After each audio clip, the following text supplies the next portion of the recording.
The mirror in Adrienne Voss's private office showed Lena Whitlock two versions of herself. The first was the woman Adrienne wanted. Hair pinned precisely, dress buttoned to the throat, eyes downcast, silent. A ghost who moved through his mansion arranging flowers and signing documents she wasn't allowed to read.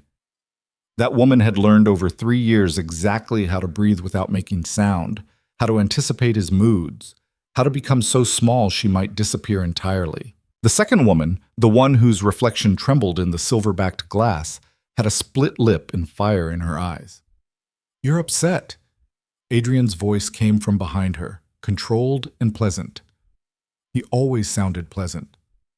"Lena, look at me when I'm speaking to you." She turned slowly. He stood by his mahogany desk, one hand resting on the leather chair, the other holding a crystal tumbler of bourbon. 42 years old, silver at his temples, wearing success like a second skin. Adrienne Voss owned half the silver mines in Colorado and most of the politicians. He'd offered Lena employment when she'd arrived in Denver desperate and alone. She'd thought it salvation. "I asked you a simple question." His smile never reached his eyes. "Where were you this afternoon?"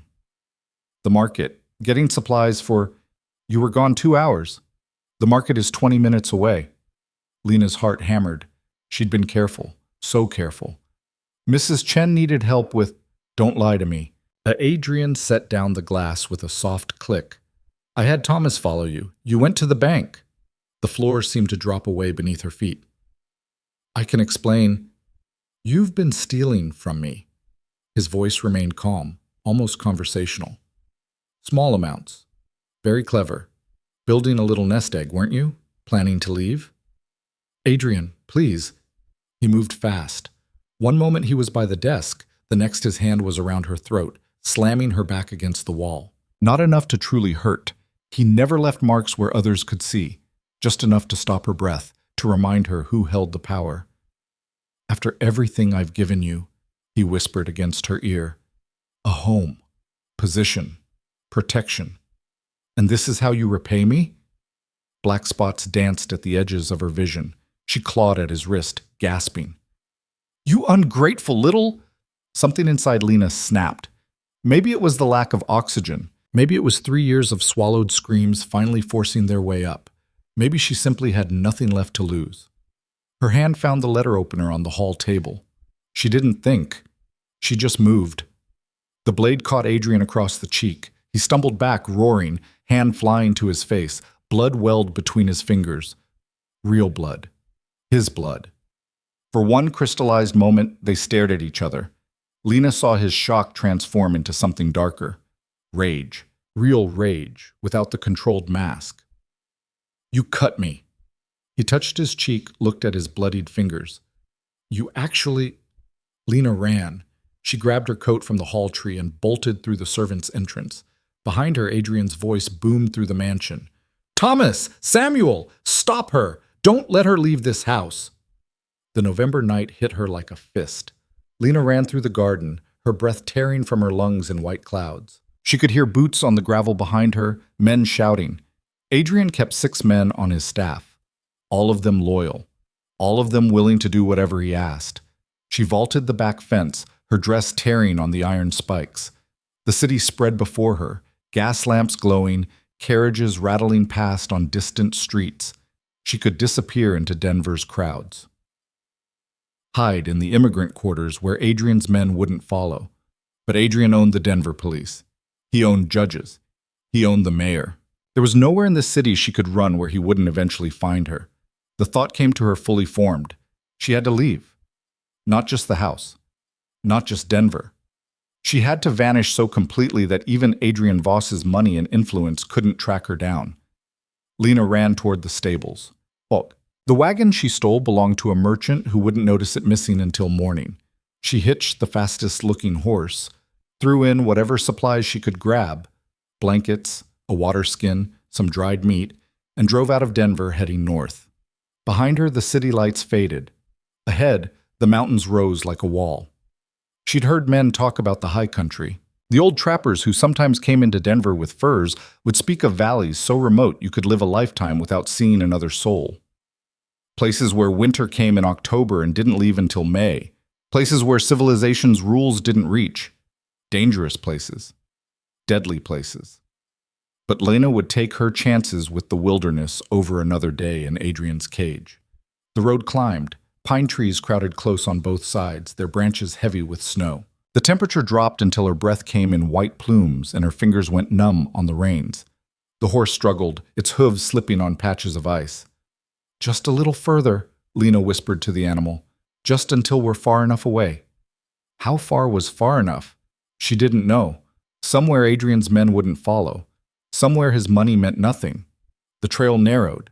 To her left, the mountain rose in a wall of rock and frozen earth. To her right, nothing.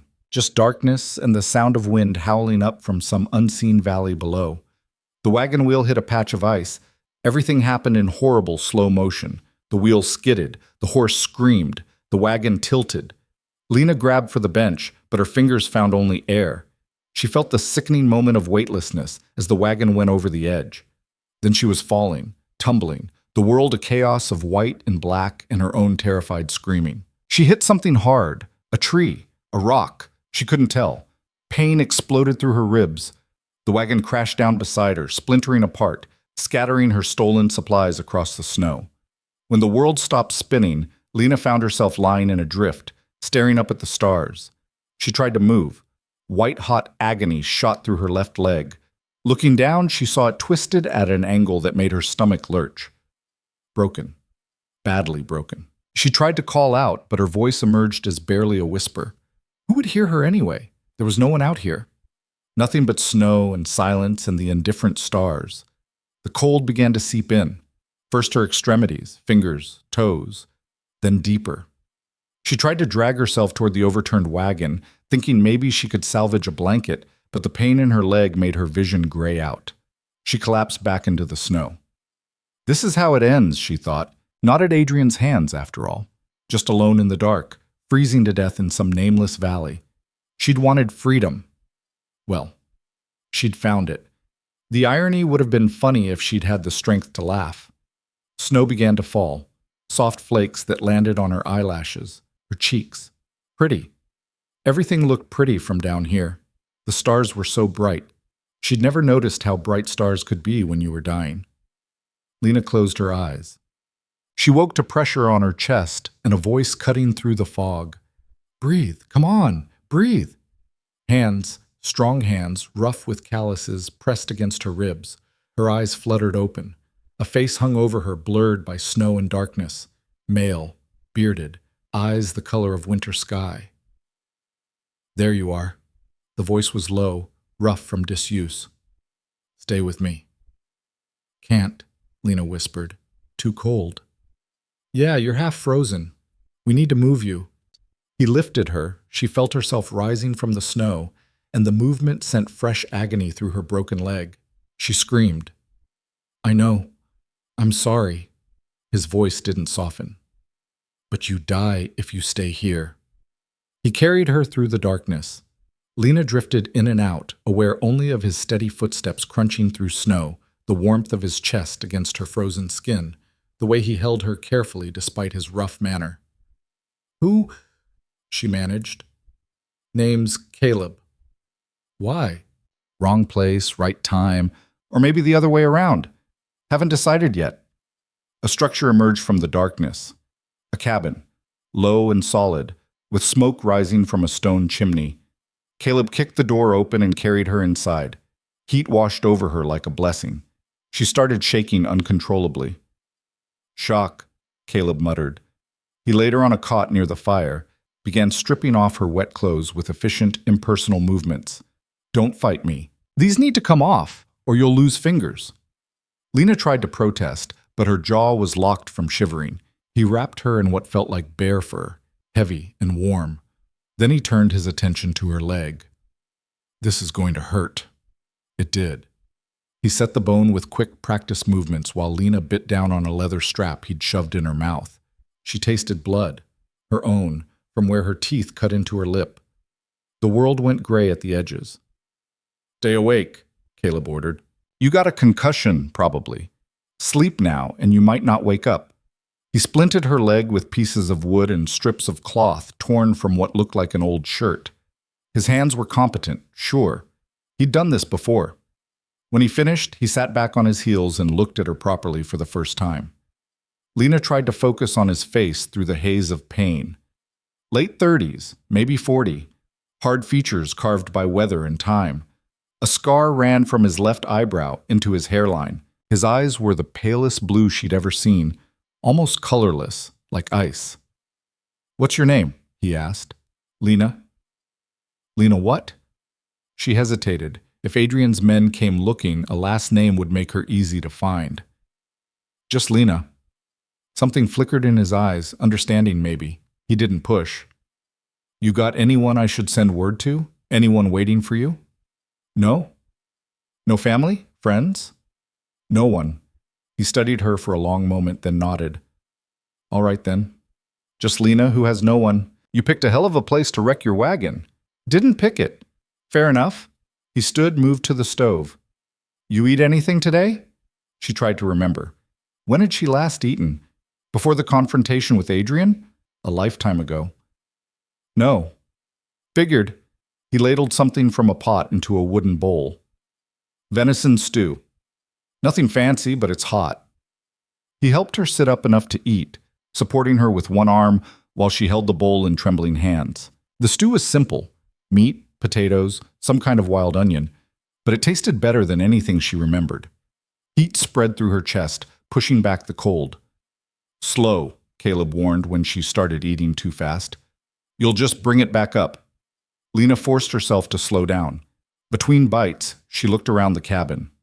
One room, maybe 15 feet on a side. A stone fireplace dominated one wall.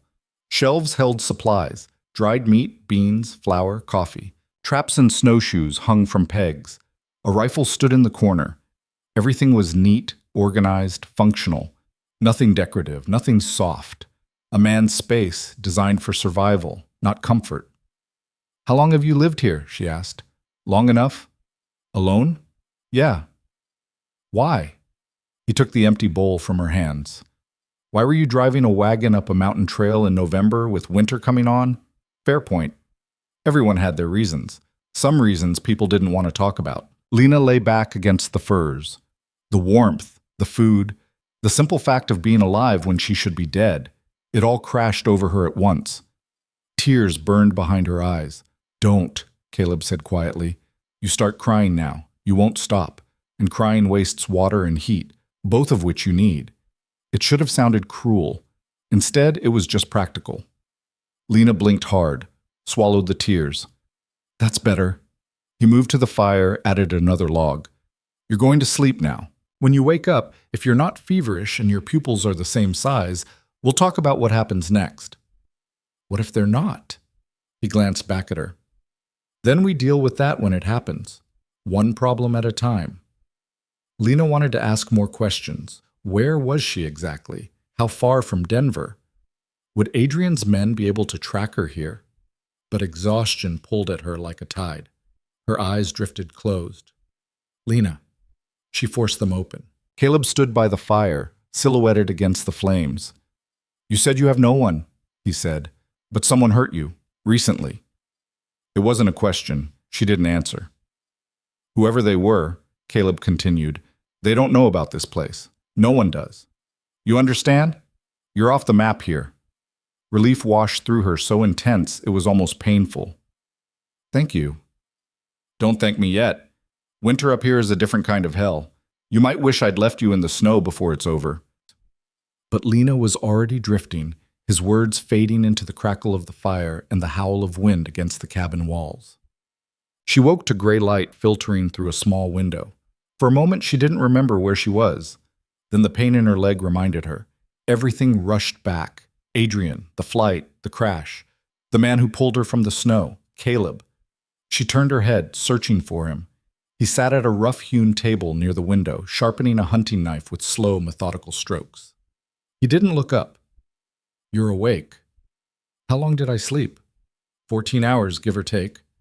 He tested the blade against his thumb, nodded, set it aside. "Your pupils look normal. No fever. Looks like you'll live." "Lucky me." Yeah. He stood, moved to the stove. Coffee? Please. He poured 2 tin cups, brought one to her. Lena struggled to sit up. Her whole body felt like one massive bruise. The coffee was strong enough to strip paint, but she didn't care. It was hot and real, and exactly what she needed. Caleb returned to his seat by the window. They drank in silence. Outside, snow fell steadily, already accumulating on the windowsill. "How's the leg?" he asked finally. "Hurts. It'll hurt worse tomorrow. And the day after that. Then it'll start to ease up. Give it 6 weeks and you should be able to put weight on it. Maybe 8. 6 weeks? The timeline stretched before her like a prison sentence. I can't stay here for 6 weeks. You got somewhere to be? She opened her mouth, closed it. Where did she have to be? She'd fled with no destination in mind, just the desperate need to get away. Adrienne would be looking for her, but he'd expect her to head west, toward California maybe, or south to New Mexico. He'd never think to look for her in the mountains. "No," she admitted. "Then you're staying here, because that leg isn't going to heal itself, and you sure as hell can't travel on it." "I can't just... You don't even know me. I could be anyone, dangerous, a criminal." Caleb's pale eyes met hers over the rim of his coffee cup. "You're scared, hurt, running from something or someone. You're not dangerous. Not to me, anyway." "How do you know?" "I've met dangerous people. You're not one of them." Lena wanted to tell him he was wrong, that she'd cut a man's face open with a letter opener just days ago, that she'd stolen money in a wagon and fled into the night without looking back. But the words stuck in her throat. "I don't have money to pay you," she said instead. "For the doctor work, I mean. The splint. Letting me stay." "Didn't ask for money." "Then what do you want?" He was quiet for a long time, staring out the window at the falling snow. When he spoke, his voice was flat. "I want you to not die in my cabin. That's it. Everything else we figure out as we go." It wasn't reassuring exactly, but it was honest. Lena could work with honest. "Okay," she said. "Okay." He stood, moved to the shelves. "You need to eat. Keep your strength up so that bone can knit. Can you handle more stew?" "I can try." Over the next hour, Caleb laid out the situation with the same blunt clarity he seemed to approach everything. They were in Cold Creek Valley, he told her, a remote basin high in the Rockies, accessible only by 2 narrow trails that would be completely snowed in within a week or two. Once that happened, they'd be cut off from the outside world until spring. "No one comes up here in winter," he said. "Too dangerous. Even the trappers avoid it." "But you stay." "I like the quiet." He showed her the cabin's supplies. Enough food to last 2 people through the winter if they were careful. Firewood stacked against the outside wall. A spring-fed stream 50 yards away, not yet frozen over. Traps he'd set throughout the valley for rabbit, fox, the occasional deer. "We'll need to ration," he said. "I laid in supplies for 1. 2 means everything stretches thinner." "I can help." Lena gestured at her splinted leg. "Once I can move around, I can cook, clean, mend. I'm not useless." "Didn't say you were." "You're thinking it." He almost smiled. Almost. "What I'm thinking is that you've probably never spent a winter in the mountains. You don't know what it's like when the temperature drops to 20 below and the snow's piled 6 feet high against the door. It's not like Denver." "How do you know I'm from Denver?" "Your clothes. The way you talk. City bred, through and through." He refilled his coffee cup. "You're going to hate it here. Maybe. Definitely. And you're going to regret pulling me out of that snowbank." "Probably." Despite everything, the pain, the fear, the uncertainty, Lena felt something shift in her chest. Not quite a laugh, but close. "Well," she said, "at least we're both going into this with realistic expectations." Caleb's mouth twitched. It might have been the beginning of a smile, but it died before it fully formed. He turned away, busying himself with checking the fire. The silence stretched between them. Not hostile, not comfortable. Just there. Outside, the wind picked up, rattling the shutters. Snow hissed against the window, the wilderness making its presence known. Lena pulled the bear fur closer around her shoulders and tried not to think about Adrienne, about what he might be doing right now, whether he was coming after her or had decided she wasn't worth the effort. She hoped for the latter, expected the former, But for now, in this moment, she was alive. Warm, safe, or as safe as anywhere could be. It would have to be enough. The days blurred together. Lena's leg hurt with a deep, gnawing ache that never quite went away. Caleb had been right. It got worse before it got better. By the third day, the bruising had spread from her thigh to her ankle, painting her skin in shades of purple and black. She gritted her teeth and said nothing. Caleb didn't talk much. He moved through the cabin with quiet efficiency, tending the fire, checking his traps, preparing simple meals. He'd rigged a crutch for Lena from a tree branch and some leather straps, allowing her to hobble from the cot to the table and back. "Don't push it," he warned when he caught her trying to make it to the door on her fourth day. "You fall and break it again. I'm not setting it a second time." "I needed air." "It's 15 degrees out there. The air will wait." But he helped her to the door anyway, let her stand in the threshold for a few minutes while snow dusted her face and shoulders. The valley spread before her, a bowl of white surrounded by towering pines and granite cliffs, beautiful in a harsh, unforgiving way. "How far to the nearest town?" she asked. 30 miles to Ridge Point, assuming the trail's passable." "Is it?" "No. Snowed over 3 days ago." So they were truly isolated. The knowledge should have terrified her. Instead, Lena felt something ease in her chest. Adrienne couldn't reach her here. Even if he wanted to, even if he somehow tracked her to these mountains, he couldn't get to her. The wilderness itself had become her fortress. "Come on," Caleb said, pulling her back inside. "You're shivering." She was. The cold had seeped through her borrowed clothes, Caleb's spare shirt and pants, rolled at the cuffs and cinched with rope at the waist. She looked ridiculous, she was sure, but she was warm. That mattered more than vanity. Caleb helped her back to the cot, then returned to his work at the table. He was carving something from a piece of wood, a spoon maybe, or a bowl. His hands moved with practiced ease. "Did you learn that somewhere?" Lena asked. "The wood carving?" "My father taught me, before he died." "I'm sorry." Caleb shrugged. "Long time ago." "Still, losing a parent?" She trailed off. Her own father had died when she was 12. Her mother, 2 years later. The memories were old scars now, mostly healed, but they still ached sometimes. "You lose yours young?" Caleb asked, not looking up from his work. 14 when my mother passed. I was on my own after that." "That how you ended up in Denver?" Lena hesitated. She'd been avoiding talking about her past, about the decisions that had led her to Adrienne's door. But Caleb's question was casual, without judgment, and maybe, she thought, he deserved some answers. He'd saved her life, given her shelter. The least she could do was be honest. "I needed work," she said finally. "Any work. Denver seemed like a city with opportunities. I was wrong about that, but by the time I figured it out, I'd already accepted a position with—" She caught herself. "With an employer who turned out to be less than reputable." "Less than reputable." Caleb's knife paused mid-stroke. "That's a polite way of putting it." "What would you call it?" "Depends." "He hit you?" The question was so direct, so matter-of-fact, that Lena found herself answering before she could think better of it. "Sometimes, not often. He preferred other methods." "Like?" "Control, isolation, making sure I knew I had nowhere to go, no one to turn to." The words came easier than she expected. Maybe it was the distance, both physical and temporal, from Adrienne. Maybe it was the fact that Caleb kept his eyes on his carving, giving her the space to speak without scrutiny. He was very good at it. By the end, I almost believed him, that I was nothing without him. "But you left." "I fought back." Lena touched her split lip, which had mostly healed now. He didn't expect that. I don't think anyone had ever said no to him before. "Good for you." The simple affirmation caught her off guard. Not pity, not horror, just acknowledgement. "I hurt him," Lena said. "Drew blood. He'll make me pay for that if he finds me." "He won't find you." "You don't know him." "Don't need to." Caleb set down his knife, met her eyes. "I know this valley. I know these mountains.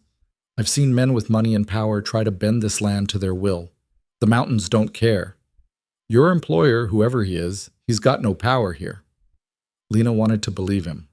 Part of her did. But another part, The part that had spent 3 years learning to anticipate Adrienne's every mood, to navigate his rages and his silences, couldn't quite let go of the fear. What if he sends men? Trackers? Then they deal with winter and wolves and cliffs that'll kill them if they're careless. This isn't city streets. This is wilderness. Different rules. Different rules. The phrase echoed in Lena's mind. She'd fled one set of rules for another. Adrienne's control for nature's indifference. She wasn't sure which was more dangerous, but at least here, she had a choice in how she faced it. A week became 2. Lena's leg began to heal, though the pain remained constant. She learned to move through the cabin without relying on the crutch, hopping when necessary, using furniture and walls for support. Caleb watched but didn't comment. He seemed to respect her need to push herself, to prove she wasn't helpless. She began to contribute where she could, cooking, mostly. Caleb's meals had been functional at best: meat, potatoes, beans, coffee. Lena found a cache of dried herbs on the shelves and began using them, transforming the simple stews into something with actual flavor. "This is different," Caleb said the first time she served him the improved version. "Bad different?" "No, just different." He ate 2 bowls. Lena also took over the mending. Caleb's clothes were in rough shape, tears from brush and thorns, buttons missing, hems unraveling. She spent her afternoons by the fire, stitching with thread she found in a small sewing kit tucked away in a drawer. "Where'd this come from?" she asked, holding up the kit. Caleb glanced over from where he was oiling a trap by the door. "Someone left it." "Someone?" "Yeah." He didn't elaborate. Lena didn't push, but she wondered. Someone had been here before her. Someone who sewed. A woman, probably. What had happened to her?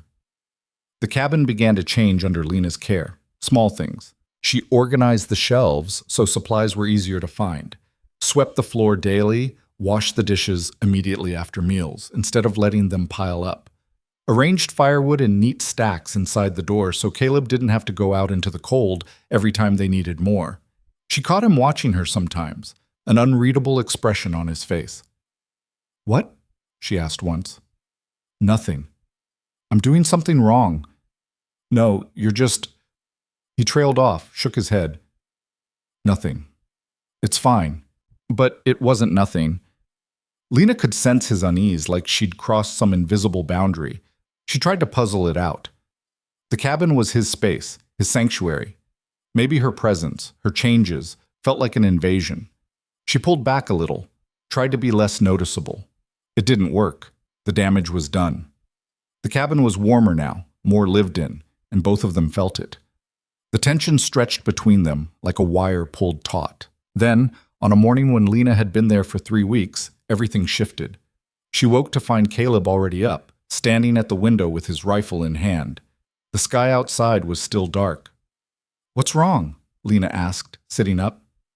"Wolves." She heard them then, howls echoing across the valley, close enough to raise the hair on the back of her neck.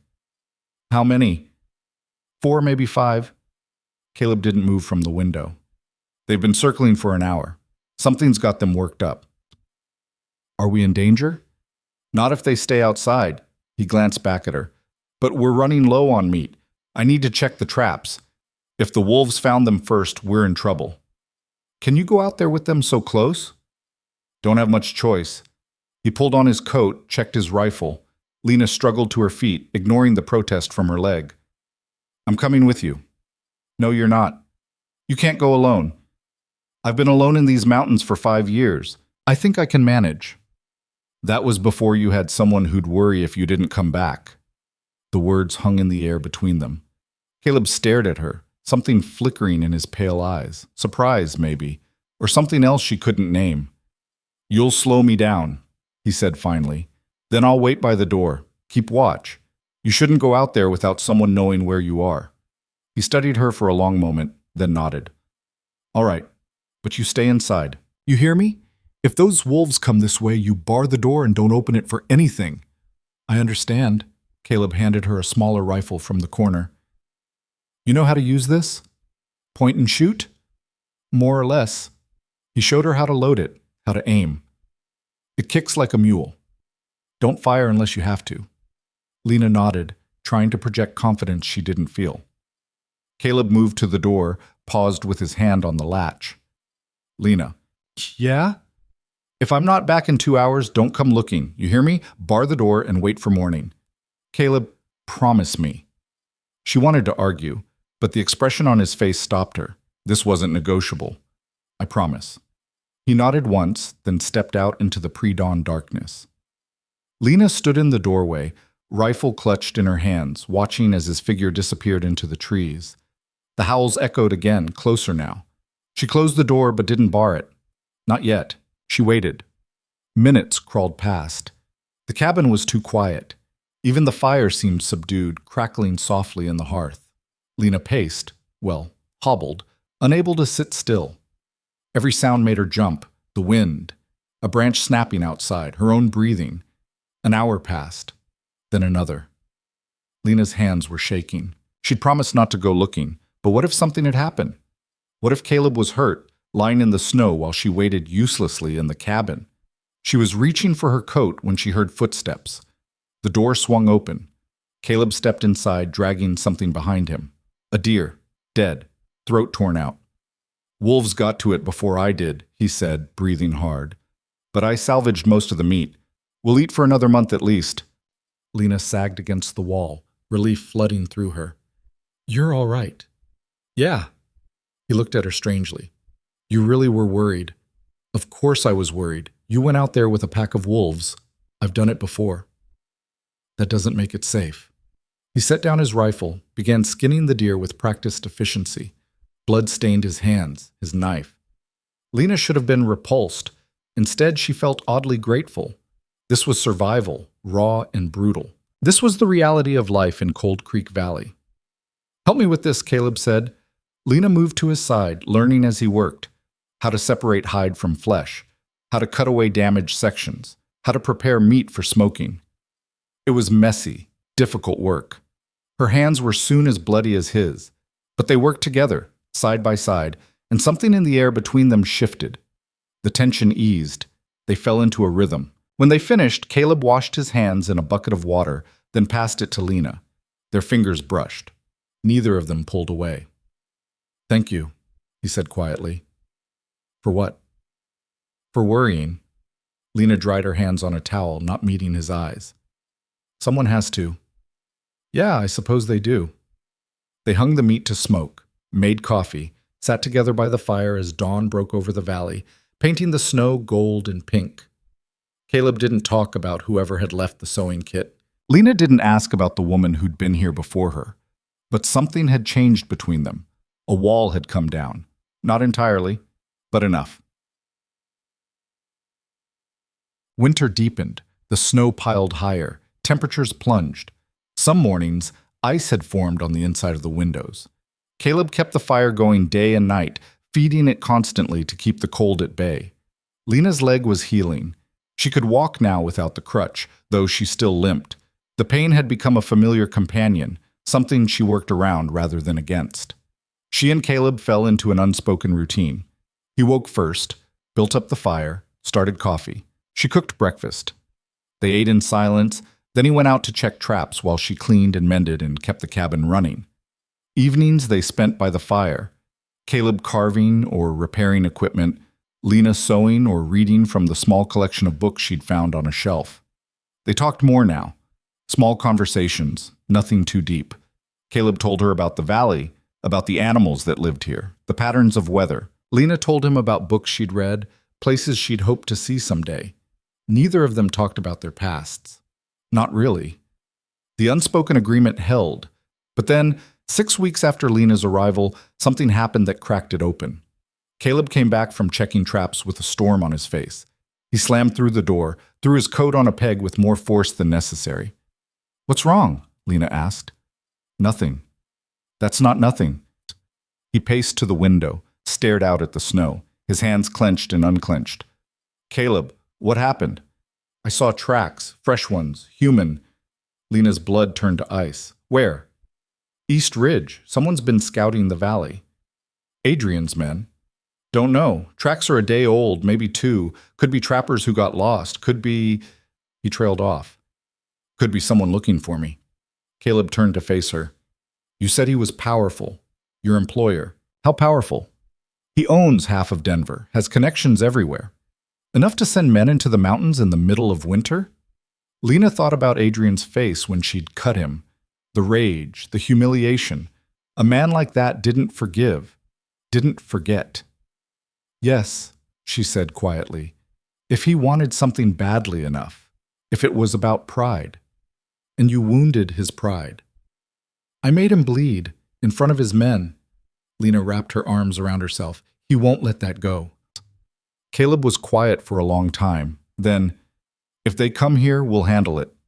How? Same way I handle everything in this valley. We survive.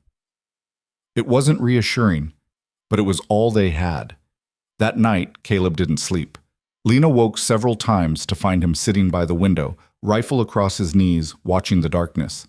She wanted to tell him to rest, that wearing himself down wouldn't help. But she understood. Some threats you couldn't ignore, couldn't minimize. You just had to stay ready. Morning came. No one appeared. Another day passed. Then another. The tracks Caleb had seen grew old, covered by fresh snow, but the knowledge remained. Someone had been there. Someone might come back. The easy rhythm Lena and Caleb had found became edged with tension. They were careful around each other again. Watchful. A week after Caleb spotted the tracks, Lena finally broke the silence. Tell me about her, she said. They were sitting by the fire. Outside, wind howled against the cabin walls. Caleb was sharpening his knife. He looked up. Who? The woman who left the sewing kit. His jaw tightened. That's not your business. You're right, it's not. Lena set down her own work, a shirt she'd been mending. But we're living in close quarters. I think I deserve to know if someone's going to show up looking for her, if I need to worry about another set of tracks. She's not coming back. How do you know? Because I drove her away. The words came out flat, emotionless, but Lena heard the pain underneath. 5 years ago. Her name was Sarah. She loved me. I loved her. And I ruined it. Lena waited. Caleb set down the knife. I tried to control her. Every decision, every move, I told myself it was protection, that the valley was dangerous and she needed me to keep her safe. But really, he shook his head. Really, I was afraid. Afraid she'd leave. Afraid I'd lose her. So I held on tighter and tighter until she couldn't breathe. What happened? She left anyway. Waited until I was out checking traps one day and just walked out. Left a note saying she couldn't live in a cage, even one built with good intentions. The words hit Lena like a physical blow. A cage built with good intentions. That's what Adrienne had claimed, wasn't it? That he only wanted to protect her, keep her safe, control her for her own good. I'm sorry, she said. Don't be. I earned it.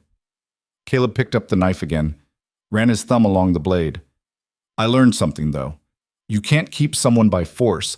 Doesn't matter if it's physical chains or emotional ones. People need room to breathe, need to choose to stay. He looked at Lena directly then, his pale eyes unreadable. I won't do that to you, he said. Try to keep you here when you want to leave. When the time comes, when your leg's healed and the trails are passable, you can go. No questions asked. Lena's throat tightened. What if I don't want to go?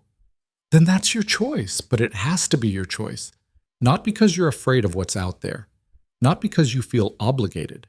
Because you actually want to stay. The fire crackled. Wind rattled the shutters. I don't know what I want, Lena admitted.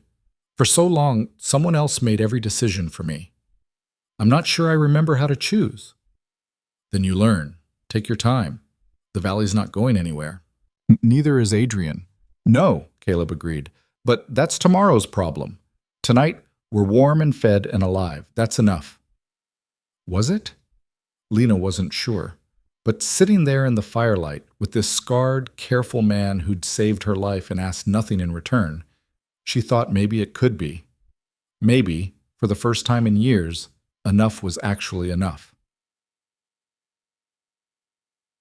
The storm that hit 3 days later was the worst Lena had ever seen.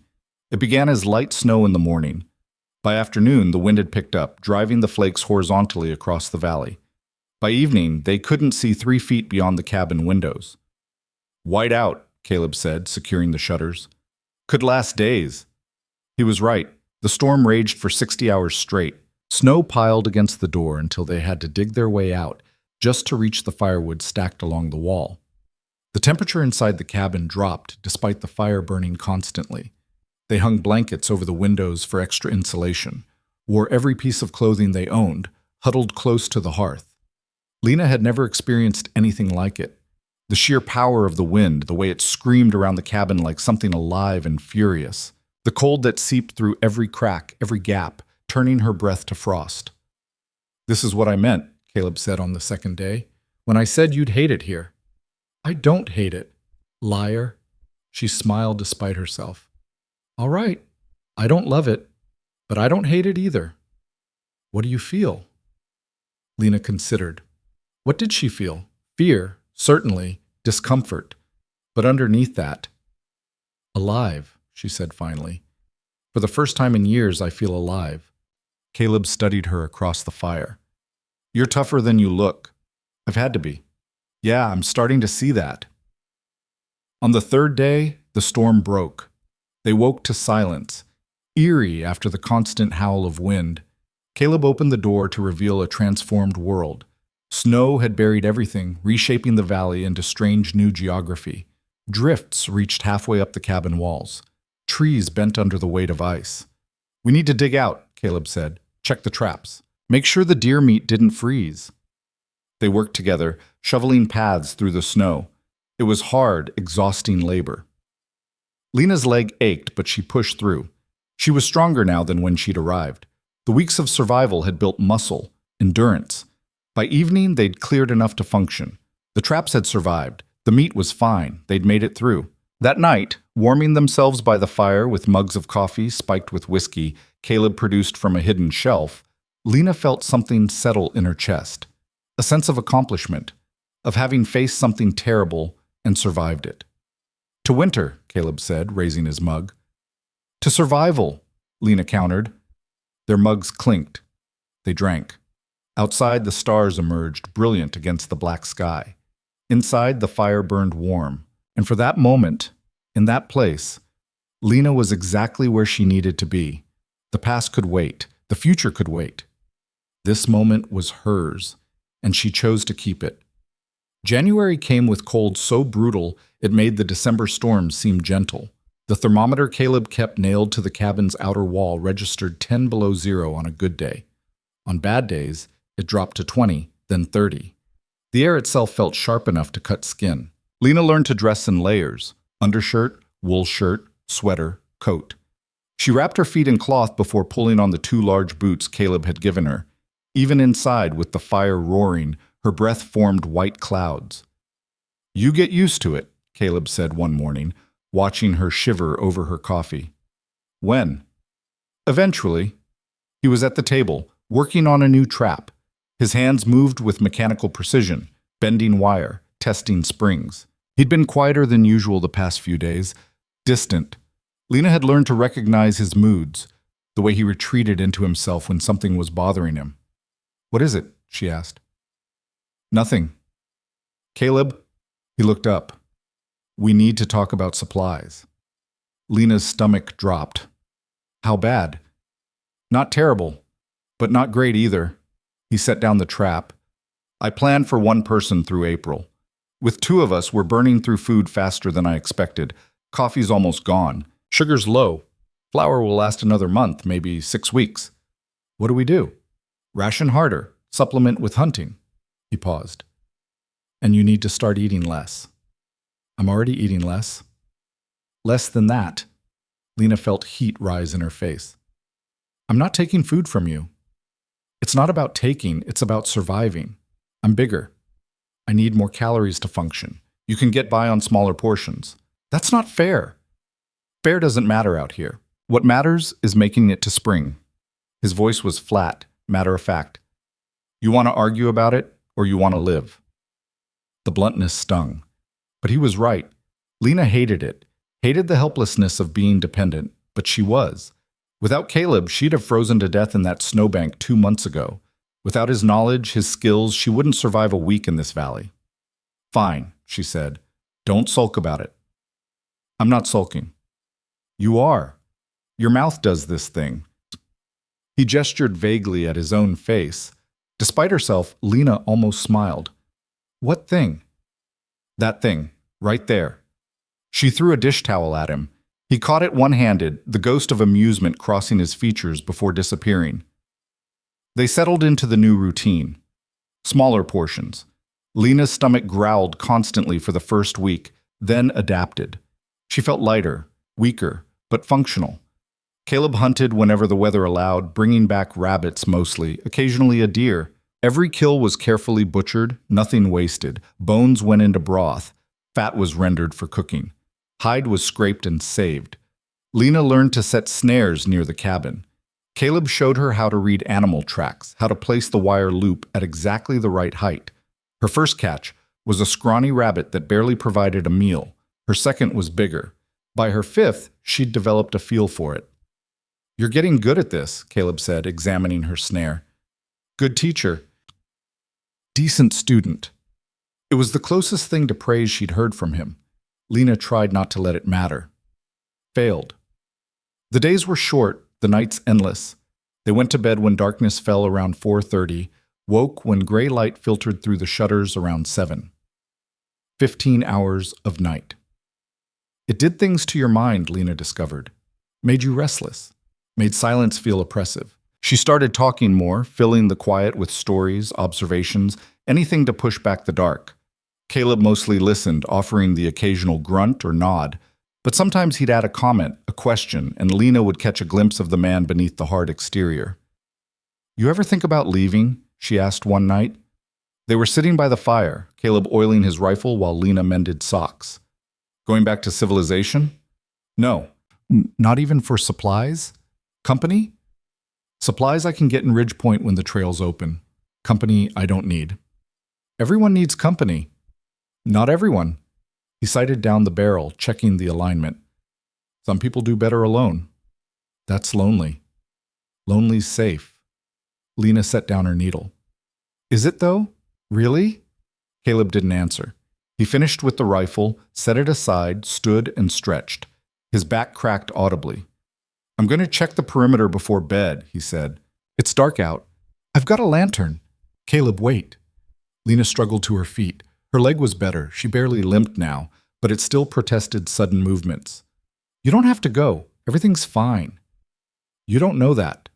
Those tracks you saw were weeks ago. If someone was coming, they'd be here by now.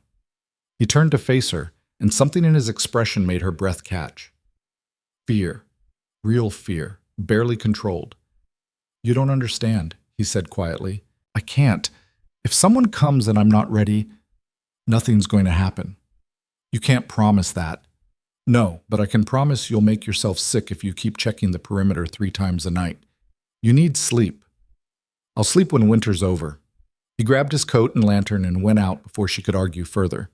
Lena watched through the window as his light bobbed through the darkness, circling the cabin, checking the tree line. He stayed out there for 20 minutes until Lena was considering going after him despite the cold. When he finally came back in, his face was red from wind, his hands shaking, not from cold, from something else. Sit down, Lena said. I'm fine. You're not. Sit. He sat. She poured him coffee, the last of their supply, but he needed it. He wrapped his hands around the mug, staring into the liquid. Sarah used to tell me I had to stop, he said. Stop checking. Stop worrying. Said I was going to drive myself crazy. Was she right? Probably. He drank. But I couldn't help it. Every sound, every shadow, I kept thinking something would happen, that I'd fail to protect her. And instead you smothered her. Caleb flinched. Yeah. Lena pulled her chair closer. You know what Adrienne did? After a while, he convinced me I couldn't trust my own instincts, that every decision I made was wrong, that I needed him to think for me, to keep me safe for myself. That's different. Is it? You were trying to control Sarah's choices because you were afraid. Adrienne controlled mine for the same reason. The motivation doesn't matter. Control is control. I never hurt her. There are lots of ways to hurt someone. Caleb set down his mug with deliberate care. Why are you telling me this? Because you need to hear it, and because I think you already know it, but you're punishing yourself anyway. Lena leaned forward. What happened with Sarah? You learned from it. You're not that person anymore. You don't know what I am. I know you pulled me out of the snow. I know you've given me space to heal, to find my own strength. You haven't pushed, haven't demanded, haven't made me feel trapped. She paused. That's not the man who drove Sarah away. He was quiet for a long time. The fire crackled. Outside, wind moaned through the pines. I'm afraid I'll do it again, Caleb said finally. To slip back into old patterns. Start making decisions for you, justifying it as protection. Then I'll tell you, and you'll stop. Just like that? Just like that. Lena smiled slightly. One thing I learned from Adrienne. I'm done being silent. If you cross a line, you'll know. Something shifted in Caleb's face. Not quite trust, not quite relief, but close. All right, he said. All right. He finished his coffee, banked the fire. They went to their separate beds. Lena on the cot, Caleb on a bedroll near the hearth. In the darkness, Lena heard him breathing, steady and even. He slept that night, really slept. Progress, she thought. Small, but real. The weeks crawled forward. February arrived with a brief thaw that turned the valley into a muddy, slushy mess. Then the temperature plunged again and everything froze solid. Lena slipped on ice near the woodpile, caught herself before falling, but the near miss left her shaken. You need to be more careful, Caleb said, helping her inside. I was being careful. Not careful enough. You break that leg again out here, you're done. No doctor, no hospital, just me and whatever I remember from field medicine. Your field medicine saved my life. I got lucky. Don't count on luck twice. His worry manifested in sharp words, clipped instructions. Lena recognized it for what it was. Fear disguised as anger. She didn't take it personally. Mostly. But one afternoon, after he'd snapped at her for the third time about something trivial, she'd had enough. Stop, she said. Stop what? Being an ass. He blinked. Excuse me? You heard me. You're scared something will happen to me, so you're taking it out on me. It's not fair and I'm done with it. I'm trying to keep you safe. I don't need a keeper. I need a partner. There's a difference. Caleb opened his mouth, closed it, ran a hand through his hair. You're right. I'm sorry. The apology surprised her. Adrienne had never apologized, never admitted fault. Thank you, Lena said. I'll try to do better. That's all I'm asking. He did try. She saw the effort, the way he'd catch himself before issuing an order, rephrase it as a suggestion instead. The way he asked her opinion rather than assuming he knew best. It wasn't perfect. He still slipped sometimes, but he was trying. And Lena tried too. Tried to speak up when she disagreed, tried to contribute equally to their survival rather than just following instructions. They were learning to work together, to trust each other's judgment. It was messy, imperfect, but it was theirs. One evening in late February, Lena was preparing rabbit stew when Caleb came in from checking traps with an odd expression. What? She asked. Found something. You should see. He led her outside. The sun was setting, painting the snow in shades of pink and gold. Caleb walked to the eastern edge of the clearing and pointed. Tracks. Fresh ones. Deer, Lena thought at first. Then she looked closer. Wolf? She asked. Mountain lion. Her blood chilled. How close? Close enough. Circled the cabin last night, from the look of it. We didn't hear because of the wind. Is it dangerous? Depends. If it's healthy and finding enough food, it'll leave us alone. If it's starving or sick, he trailed off. What do we do? Stay alert. Don't go out alone after dark. Keep the rifle loaded. He studied the tracks, his jaw tight. And hope it moves on. That night, Lena lay awake listening. Every sound seemed amplified. The wind, the trees, the settling of the cabin. She thought she heard footsteps circling outside, but it might have been her imagination. Caleb sat by the window, rifle across his knees. Again. You should sleep, Lena said softly. Can't. Let me keep watch. You rest. You don't know what to listen for. Then teach me. He hesitated, then nodded. All right. Come here. Lena joined him by the window. Caleb showed her how to distinguish animal sounds. The difference between wind and footsteps, between settling snow and something moving. How to watch for movement in the darkness, using peripheral vision rather than staring directly. Predators are cautious, he said.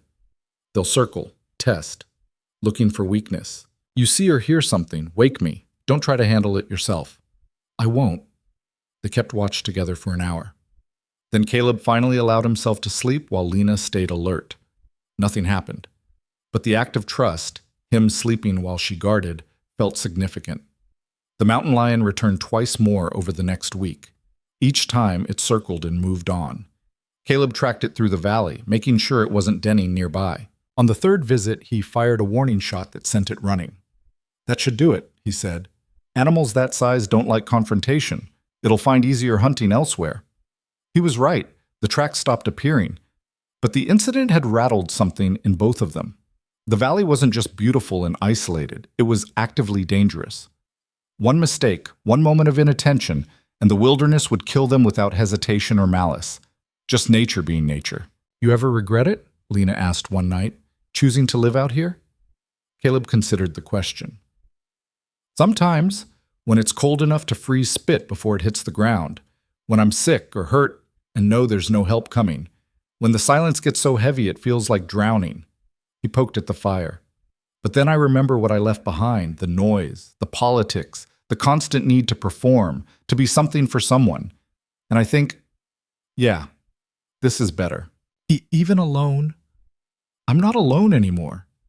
The words hung between them. Lena felt heat rise to her face that had nothing to do with the fire. For now, she said. Until spring. Yeah, until spring. Neither of them said what they were both thinking, that spring was approaching faster than either wanted to acknowledge, that decisions would have to be made, that this fragile thing they were building had an expiration date.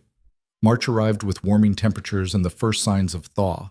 Icicles dripped from the eaves. Snow developed a crust that crunched underfoot. The stream, frozen solid since December, began to gurgle and flow. Lena's leg was fully healed now. She could walk without pain, could help with heavier work. She hauled wood, helped Caleb repair a section of roof damaged by ice, learned to skin rabbits without flinching. She was stronger than she'd ever been. Physically, certainly, but mentally too. The woman who'd fled Denver in terror felt like someone else. Someone weak, someone who'd let fear make her small. That woman was gone. Lena had left her buried in the snow. You're different, Caleb said one afternoon. They were working together to clear fallen branches from around the cabin. Different how? Harder. In a good way. I had good teachers. The valley. You. The valley did most of the work. I just kept you from dying while it happened. Lena threw a branch onto the pile. Don't do that. Do what? Minimize what you've done. You saved my life. Multiple times. You taught me to survive. That matters. Caleb was quiet, staring at the branch pile. You would have figured it out eventually. Maybe. Or maybe I'd be dead. She met his eyes. Either way, thank you for seeing me as more than a burden. You were never a burden. I was at first. Admit it. All right. At first, maybe. For about 3 days. Then you started pulling your weight and became... He trailed off. What? A partner. Like you said. Something warm bloomed in Lena's chest. She tried to ignore it, failed. They finished clearing branches as the sun set. Inside, Lena made dinner while Caleb cleaned his rifle. The routine was so familiar now it felt like choreography. She knew where he kept things, how he liked his coffee, the way he'd sit with his back to the wall facing the door. He knew she needed quiet in the mornings, that she'd read by the fire before bed, that she hummed while she cooked without realizing it. They knew each other. Really knew each other. The small, intimate details that came from months of close quarters and shared survival. It should have felt suffocating. Instead, it felt right. After dinner, Lena washed dishes while Caleb sat at the table, looking at something. She glanced over and saw papers, letters, old and creased. What's that? She asked. He hesitated, then pushed one across the table. Came 3 years ago. Been carrying it since. Lena dried her hands and picked up the letter. The paper was thin, the handwriting shaky. Mr. Rourke, it read, my name is Margaret Holloway. I'm writing about your son, Thomas. I know you haven't seen him since he was small. I know you have your reasons. But Thomas is sick. The doctors say he might not make it past his 10th birthday. He asks about you sometimes. Wonders why you left. I don't expect you to come, but I thought you should know he exists, that he thinks about you. If you want to write to him, we're in Ridgemont, Oregon. If not, I understand. Lena looked up. Caleb was staring at the fire, his face unreadable. You have a son, she said. Had. He's probably dead by now. You don't know that. It's been 3 years. If he was as sick as she said, he trailed off. Did you write back? No? Why not? Caleb's hands clenched. Because I'd be a terrible father. Because I already abandoned him once when I left his mother. Because showing up now, after all this time, would just cause more pain. Or it would give him answers, closure. Or it would show him exactly what kind of man his father is. A coward who ran to the mountains and hid. Lena set down the letter carefully. You're not a coward.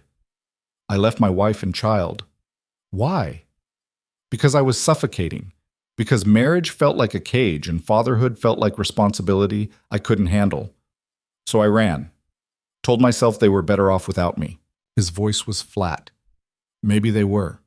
Or maybe you were young and scared and made a mistake. Lena pulled out a chair, sat across from him. People make mistakes, Caleb. It doesn't define them forever. Some mistakes you can't take back. No, but you can try to make them right. He finally looked at her. How? The kid's probably dead. Even if he's not, what would I say? Sorry I abandoned you. Here's a letter 10 years too late. It's better than nothing. Is it? Really? Lena didn't have an answer.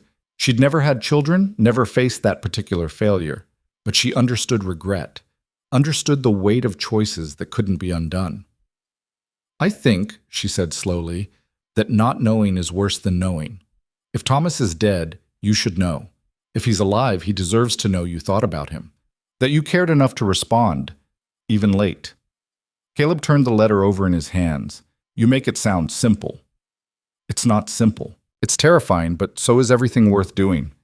He was quiet for a long time, then, if I wrote to him, if I tried, would you help me? I'm not good with words.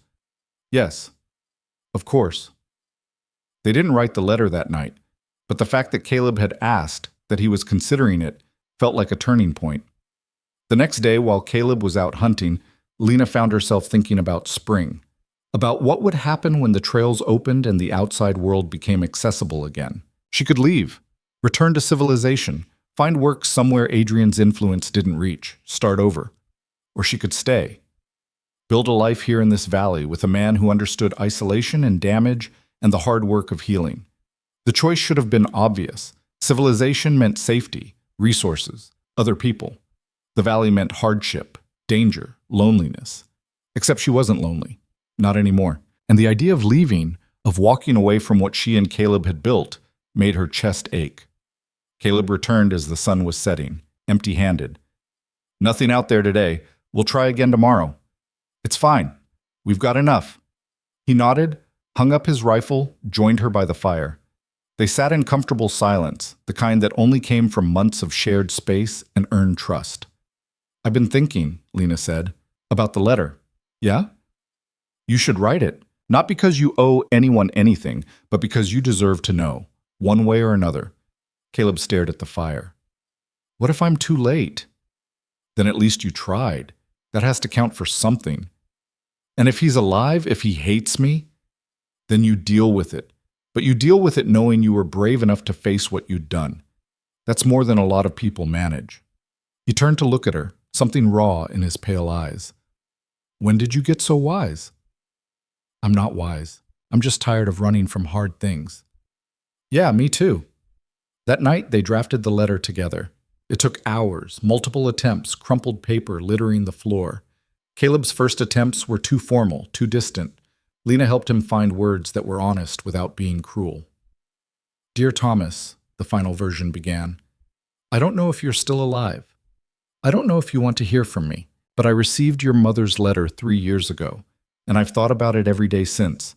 I left when you were young because I was afraid. That's not an excuse, just the truth.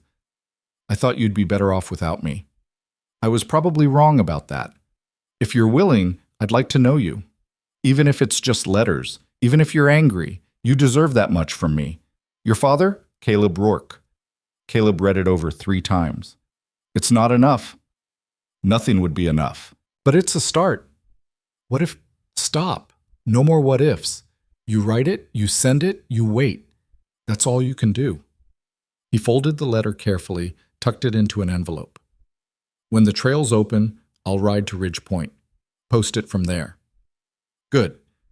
They sat together as the fire burned low.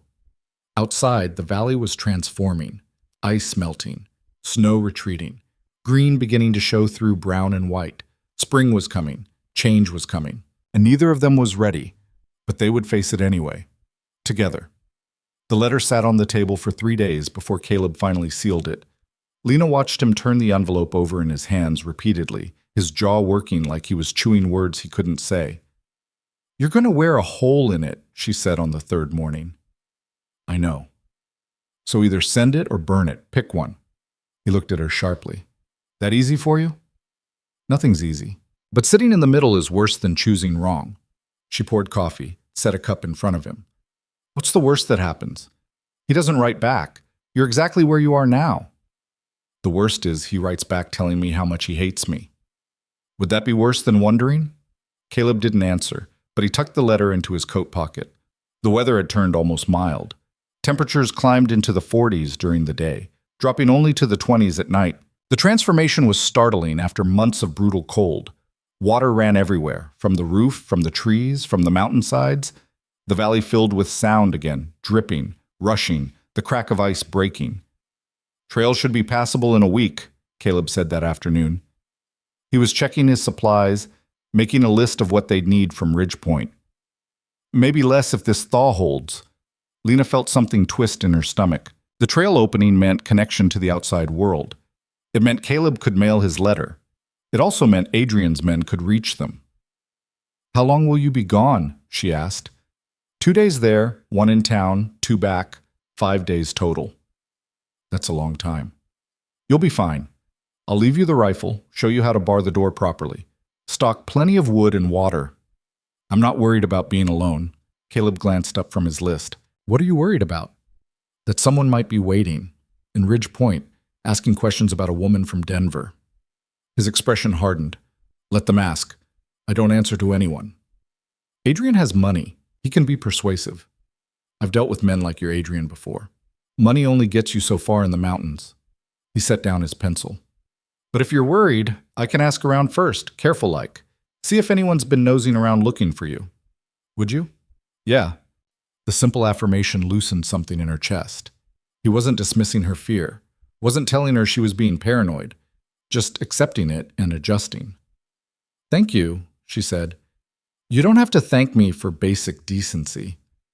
Yes, I do, because it's not basic, not where I come from. Caleb's jaw tightened, but he didn't argue. He returned to his list, adding items in his neat, cramped handwriting. Lena watched his hands, scarred, capable hands that had set her broken leg, taught her to survive, never once hurt her. She was going to miss him when he left, more than she wanted to admit. That night, Lena couldn't sleep. She lay on her cot listening to Caleb's breathing from across the room, the familiar sound oddly comforting. In 5 months, she'd grown accustomed to his presence. The cabin would feel empty without him. You awake? His voice cut through the darkness. Yeah. Can't sleep either? No. She heard him shift, sit up. Come here. Lena rose and made her way to the fireplace. Caleb had rebuilt the fire, just a small one, enough for light. They sat facing each other across the flames. What's bothering you? He asked. Everything. Nothing. I don't know. She pulled her blanket tighter. I keep thinking about what happens after you leave, after you come back. What do you mean? The trail opens, you go to town, you come back. Then what? I stay here forever, leave eventually, we just drift? Caleb was quiet for a long moment. I've been thinking about that too. And? And I don't have an answer. This, he gestured between them. I don't know what this is. Neither do I. But I know I don't want you to leave because you feel like you have to, because you think you're imposing or wearing out your welcome. I don't think that. Good, because you're not. He met her eyes across the fire. If you stay, it should be because you want to, because you choose this life, not because you're afraid of what's out there. And if I can't tell the difference between wanting to stay and being afraid to leave, then you take time to figure it out. There's no rush. But there was. Lena could feel time pressing against them like the approaching spring. Decisions needed to be made. Paths needed to be chosen. What do you want? She asked. From me. From this. Caleb looked away. That's not a fair question. Why not? Because what I want doesn't matter if it's not what you want.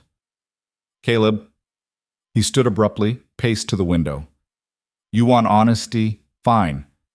I want you to stay. I want... He stopped, ran a hand through his hair. I'm not good at this. Talking about feelings. Sarah used to say I had the emotional range of a fence post. She was wrong. Was she? I let her leave without fighting for her. Let my son grow up without a father because I was too afraid to face what I'd done. That's not exactly emotionally evolved. No. But you're trying now. That counts. He turned to face her. I care about you, more than I should probably, more than is smart, given that you could leave tomorrow and I'd have no right to stop you. Lena's heart hammered. I'm not leaving tomorrow. But someday, maybe.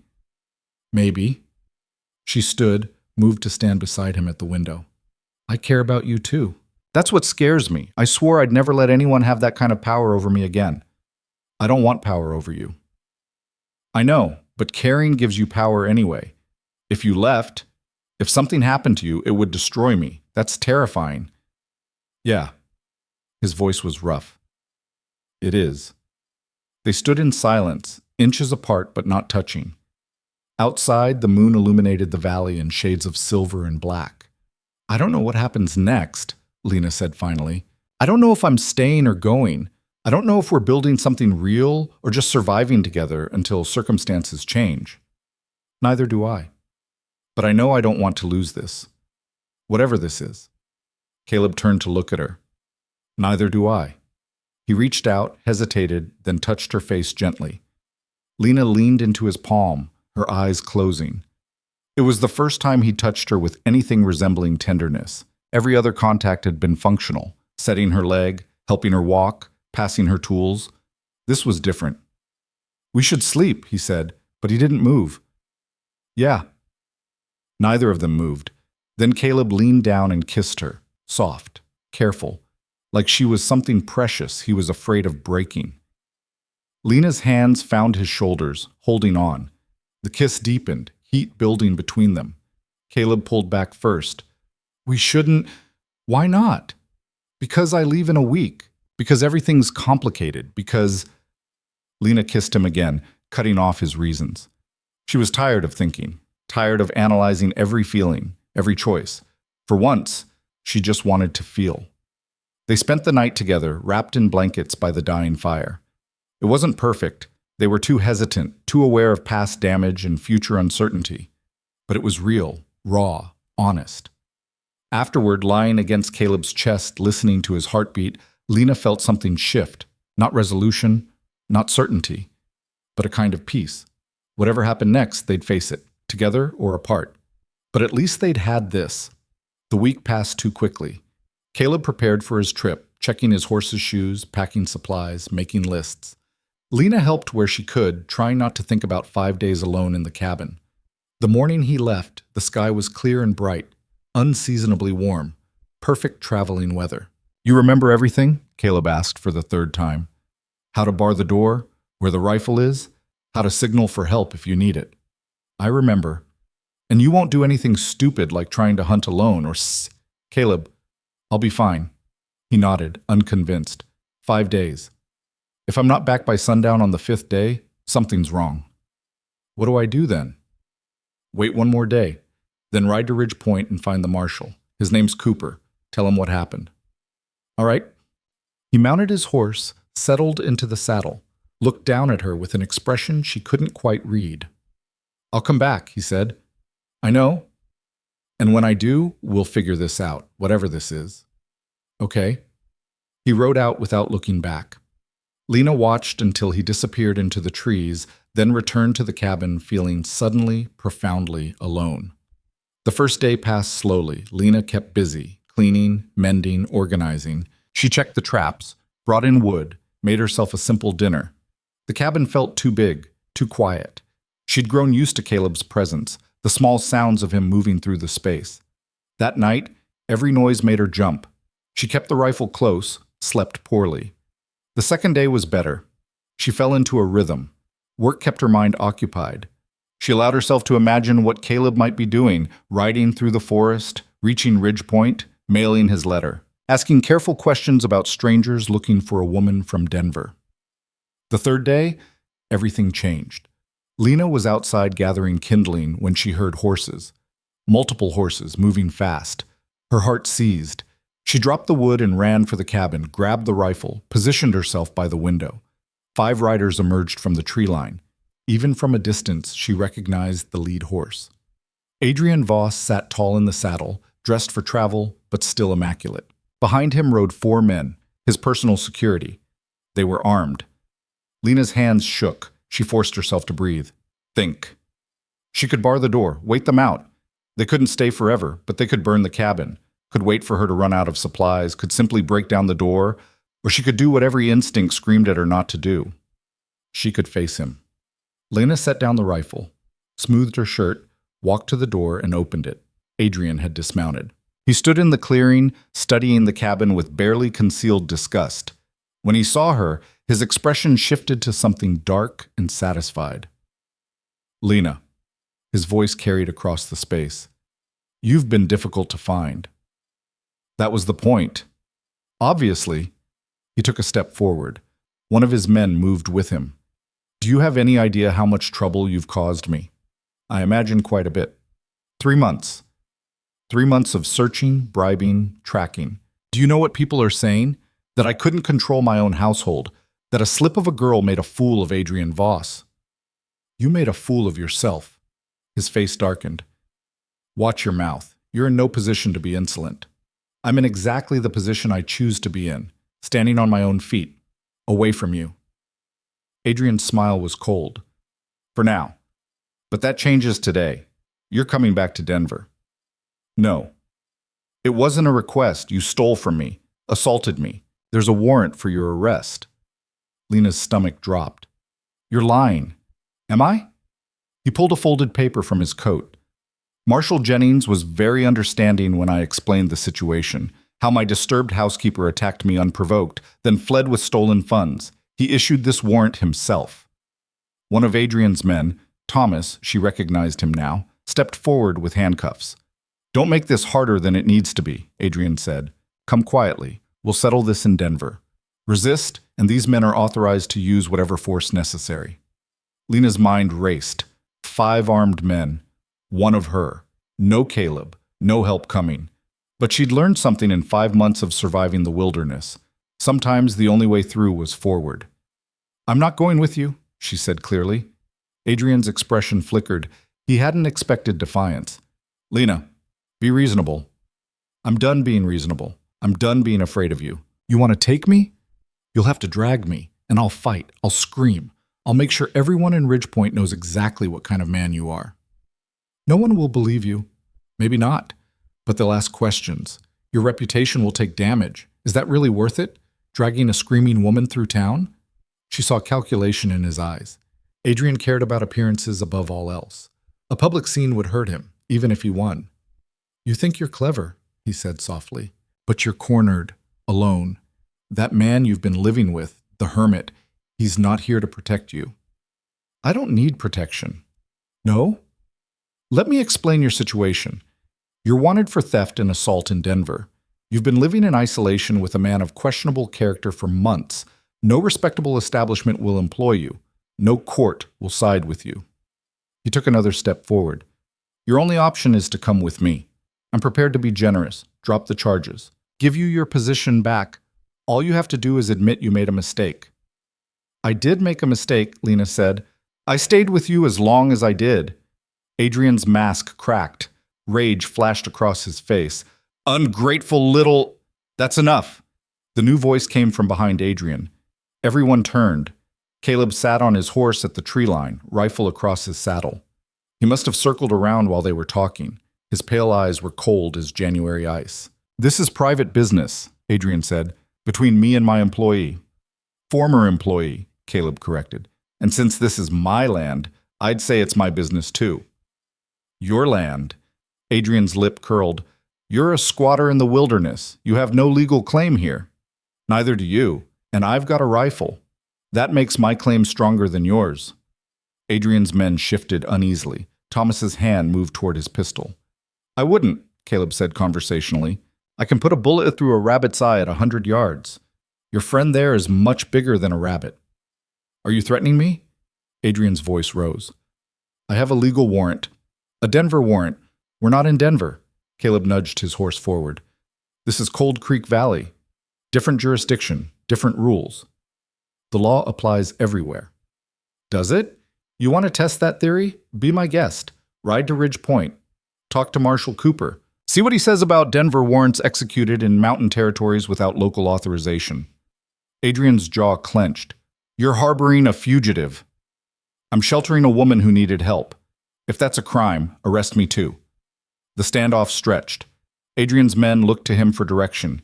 Caleb sat easy in the saddle, rifle ready but not aimed. Waiting. Lena watched from the cabin door, her heart hammering. This could go wrong so many ways. If Adrienne pushed, if his men drew weapons, if Caleb had to shoot... Lena, Adrienne said, turning his attention back to her. Last chance. Come with me now. This ends quietly. Stay here. I promise you I will make your life a living hell. I have resources. Influence. I can make sure you're hunted for the rest of your life. Then I'll spend the rest of my life running, Lena said. But I won't spend another second under your control. Adrienne stared at her. She saw the moment he realized he'd lost, that no amount of money or influence could force her back into his cage. You'll regret this, he said. Maybe, but that's my choice to make. He turned to his men. Mount up. We're leaving. Sir? Thomas looked confused. We came all this way. I said mount up. They obeyed, though clearly unhappy about it. Adrienne climbed onto his horse with stiff dignity.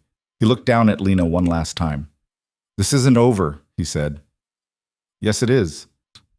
He wheeled his horse and rode out, his men following.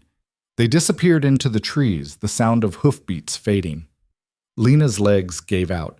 She sat down hard on the cabin steps, shaking uncontrollably. Caleb dismounted and came to her, kneeling in front of her. You all right? I don't know. I think so. That was brave, stupid, terrifying. He touched her face gently. But you did it. You stood up to him. We did it. You came back. Of course I came back. I was only halfway to Ridge Point when I saw their tracks. Fresh, heading this direction. I turned around, rode hard. He studied her face. I'm sorry I wasn't here when they arrived. I'm not. Lena managed a shaky smile. I needed to face him myself, to prove I could. And you did. Yeah, I did. Caleb helped her stand, led her inside. He built up the fire, made coffee, sat with her while the shaking gradually subsided. Neither of them spoke much. There wasn't much to say. As the sun set, painting the valley gold and red, Caleb finally broke the silence. He might come back. Not today. Maybe not this year. But men like that, they don't forget. I know. So what do you want to do? You can leave. Head west, start fresh where his influence doesn't reach. I'd understand. Lena looked around the cabin. At the shelves she'd organized, the mended clothes hanging on pegs, the clean-swept floor, evidence of 5 months of survival and slow healing. Or, she asked, or you stay. Build a life here. Deal with whatever comes. With you? If you want. Lena turned to face him. Earlier you said we'd figure this out when you got back, whatever this is between us. Yeah. So what is it? Caleb was quiet for a moment, then, it's home. Or it could be, if you stay. Home. The word resonated in Lena's chest. She'd never had a home. Not really, just places she'd existed, survived, endured. But this cabin, this valley, this man, they felt like something more. I want to stay, she said. You're sure? No, but I'm choosing it anyway.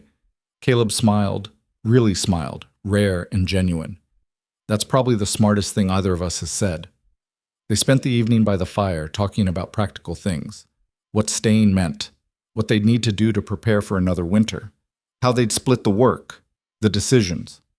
Equal partners, Caleb said. Like you wanted. Equal partners, Lena agreed. It wouldn't be easy. They both knew that. The valley would test them. Adrienne might return. The isolation would wear on them. They'd fight, struggle, maybe fail, but they'd do it together, by choice. And that made all the difference. Late that night, as Lena was drifting off to sleep, Caleb spoke from his bedroll. Lena? Yeah? I mailed the letter to Thomas. Good. And I asked around Ridge Point, careful-like, about strangers from Denver. What did you find out? That Adrienne's been paying people for information, but no one told him anything useful. Mountain folk don't care much for city money. That's comforting. Yeah, thought you should know. Thank you. Silence settled. Then, Caleb? Yeah? I'm glad you came back. Where else would I go? Lena smiled in the darkness. Where else, indeed? Spring arrived in earnest the week after Adrienne left. The snow retreated up the mountainsides, revealing brown grass and muddy earth. Wildflowers pushed through the thawing ground. Tiny purple blooms that Lena had never noticed before. The air smelled different, clean, new.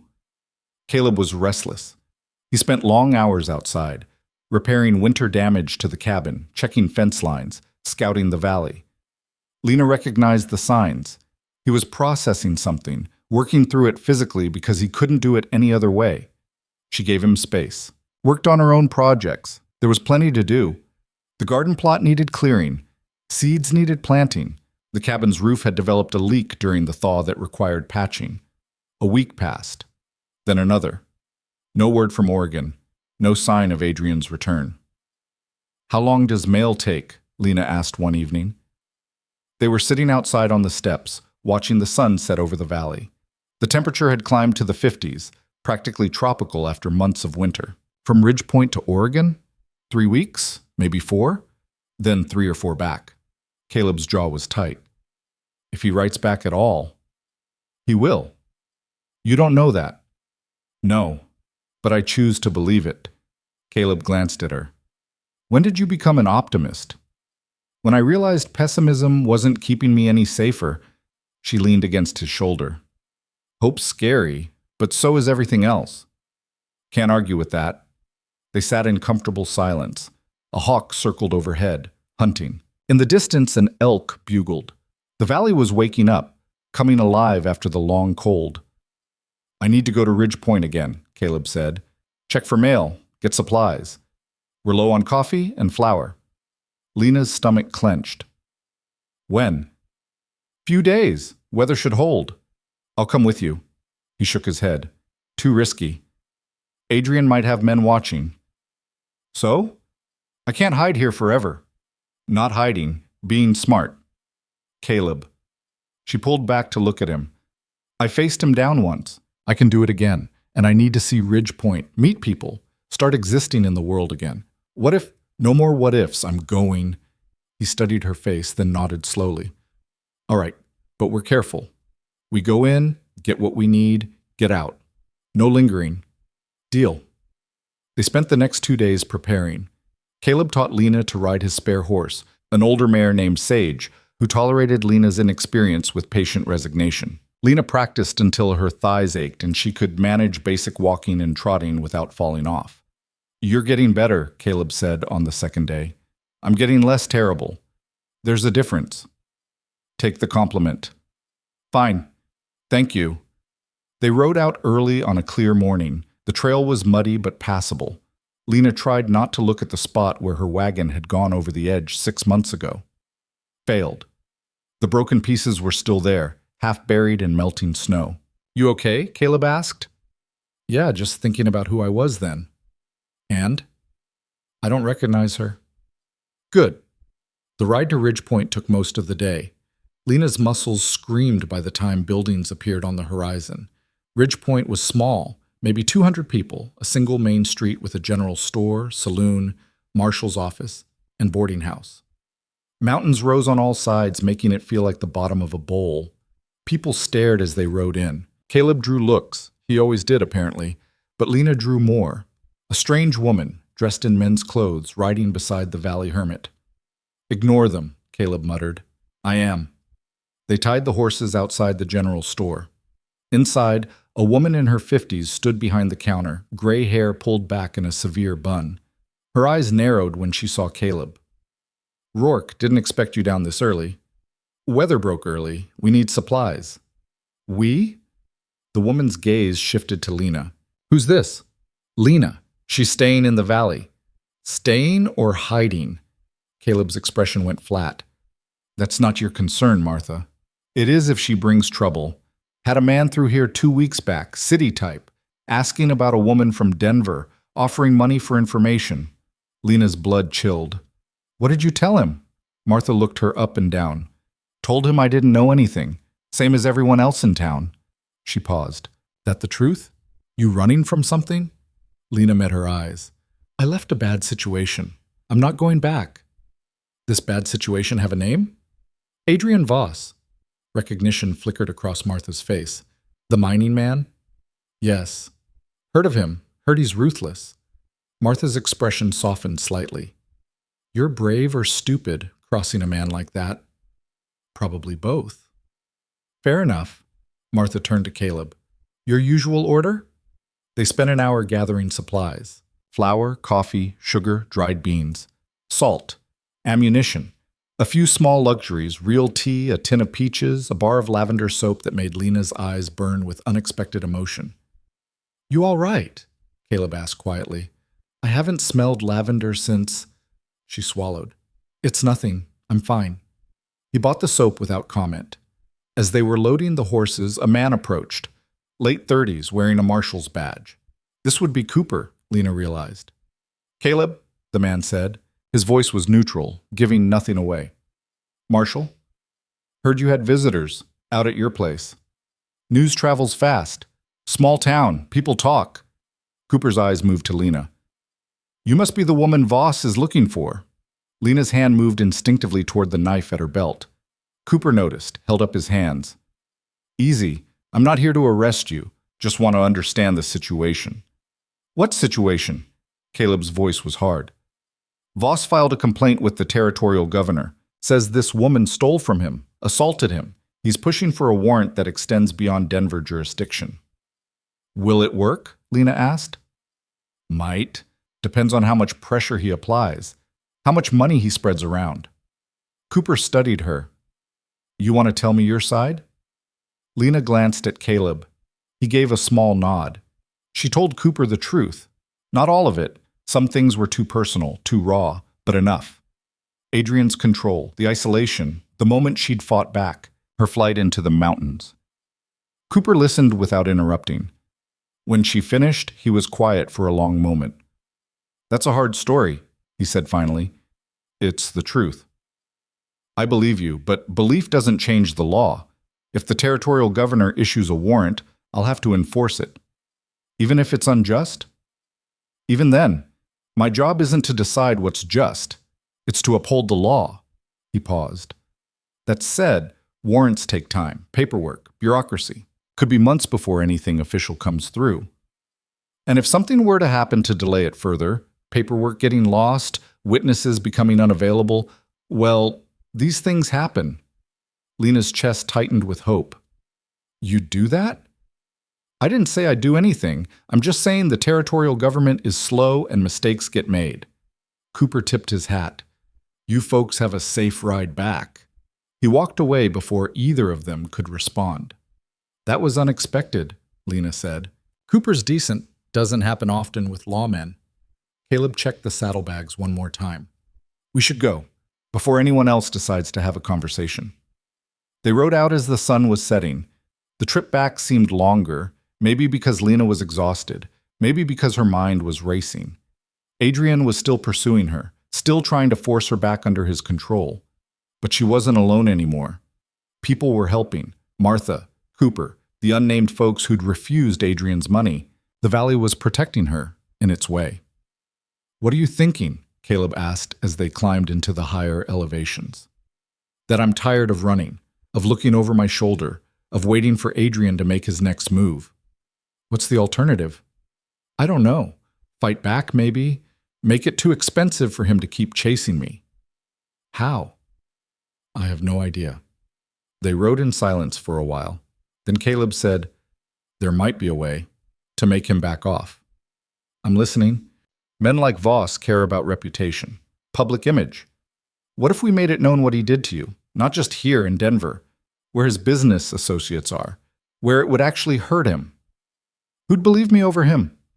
Maybe no one, but doubt is enough. Plant enough doubt, people start asking questions, start wondering if they want to do business with a man who abuses women." Lena turned the idea over in her mind. That would require going back to Denver, or at least sending word there. Not necessarily. There are newspapers, reporters looking for stories, a woman escaping abuse from a powerful mine owner. That's the kind of thing that sells papers. It's also the kind of thing that could get me killed. Yeah, there's that risk. They reached the cabin after dark. Lena was so exhausted she could barely dismount. Caleb helped her inside, started a fire, made simple dinner. They ate in silence, both too tired for conversation. But later, lying in bed, Lena couldn't stop thinking about Caleb's suggestion. Exposing Adrienne publicly. It was dangerous. Could backfire spectacularly, but it might also be the only way to truly free herself. Not tonight, she decided. Tonight she was too tired. But soon. She'd think about it soon. 2 weeks later, a letter arrived. Caleb rode back from Ridge Point holding it like it might explode. He handed it to Lena without a word, then paced the cabin while she examined the envelope. The handwriting was shaky but clear. Return address, Ridgemont, Oregon, Margaret Holloway. "You want me to open it?" Lena asked. "No, yes, I don't know." Caleb stopped pacing. "What if it says he's dead?" "Then you'll grieve and know you tried." "What if he hates me?" "Then you'll deal with it, but at least you'll know." Caleb took the letter with trembling hands, broke the seal, read. Lena watched his face transform, shock first, then something that might have been pain or relief, or both. "He's alive," Caleb said, his voice rough. "That's good. He's not cured. The doctors gave him 6 months, maybe a year, but he's alive." Caleb looked up, his pale eyes bright with unshed tears. "And he wants to meet me." "Oh, Caleb." Margaret wrote that he cried when he got my letter, said he'd always hoped I'd come back, that he understood why I left, but wished— His voice broke. He wished I'd stayed. Lena went to him, wrapped her arms around him. Caleb held on to her like she was the only thing keeping him upright. "I have to go," he said against her hair, "to Oregon, before it's too late." "I know. But that means leaving you, for weeks, maybe months." "I'll be fine." He pulled back to look at her. "Will you? Really?" "Yes. I'm not the woman you pulled from the snow anymore. I can handle a few months alone." "What if Adrienne comes back?" "Then I'll handle that too. Or I'll ride to Ridge Point and get help. I have options now." Caleb's jaw worked. She could see him fighting with himself, the desire to see his son warring with his need to protect her. "Go," Lena said firmly. "I'll still be here when you get back." "You promise?" "I promise." He kissed her then, hard and desperate. When they broke apart, his expression had shifted, determined.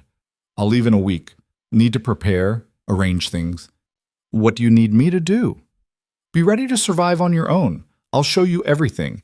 How to handle the harder repairs, what to do if predators come around, how to signal Ridge Point if there's an emergency." They spent the week in intense preparation.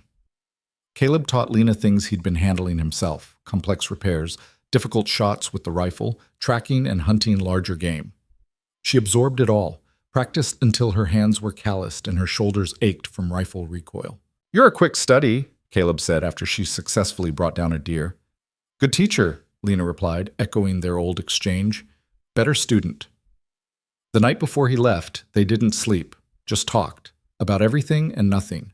Memories from the winter, plans for when he returned, fears they usually kept buried. What if he doesn't like me? Caleb asked as false dawn lightened the sky. Thomas, what if I go all that way and he's disappointed? Then you'll still have tried. That matters more than the outcome. Does it? Yes. Because trying means you're brave enough to face your mistakes. That's more than most people manage. Caleb was quiet. Then, when I come back, we need to talk, really talk, about what this is between us, where it's going. I know. I love you. I should probably say that before I leave. Lena's breath caught. You don't have to. I know I don't have to. I want to. I love you. You should know that. I love you too, she said, the words feeling both terrifying and right. That's why I'm pushing you to go. Because you need this. Your son needs this. And you? I need to prove I can stand on my own. Really stand. Not just survive, but live. He understood. She could see it in his eyes. Caleb left at sunrise, saddled and packed. Lena stood in the doorway watching until he disappeared into the trees. Then she went inside, closed the door, and allowed herself exactly 5 minutes to feel the fear and loneliness. After that, she got to work.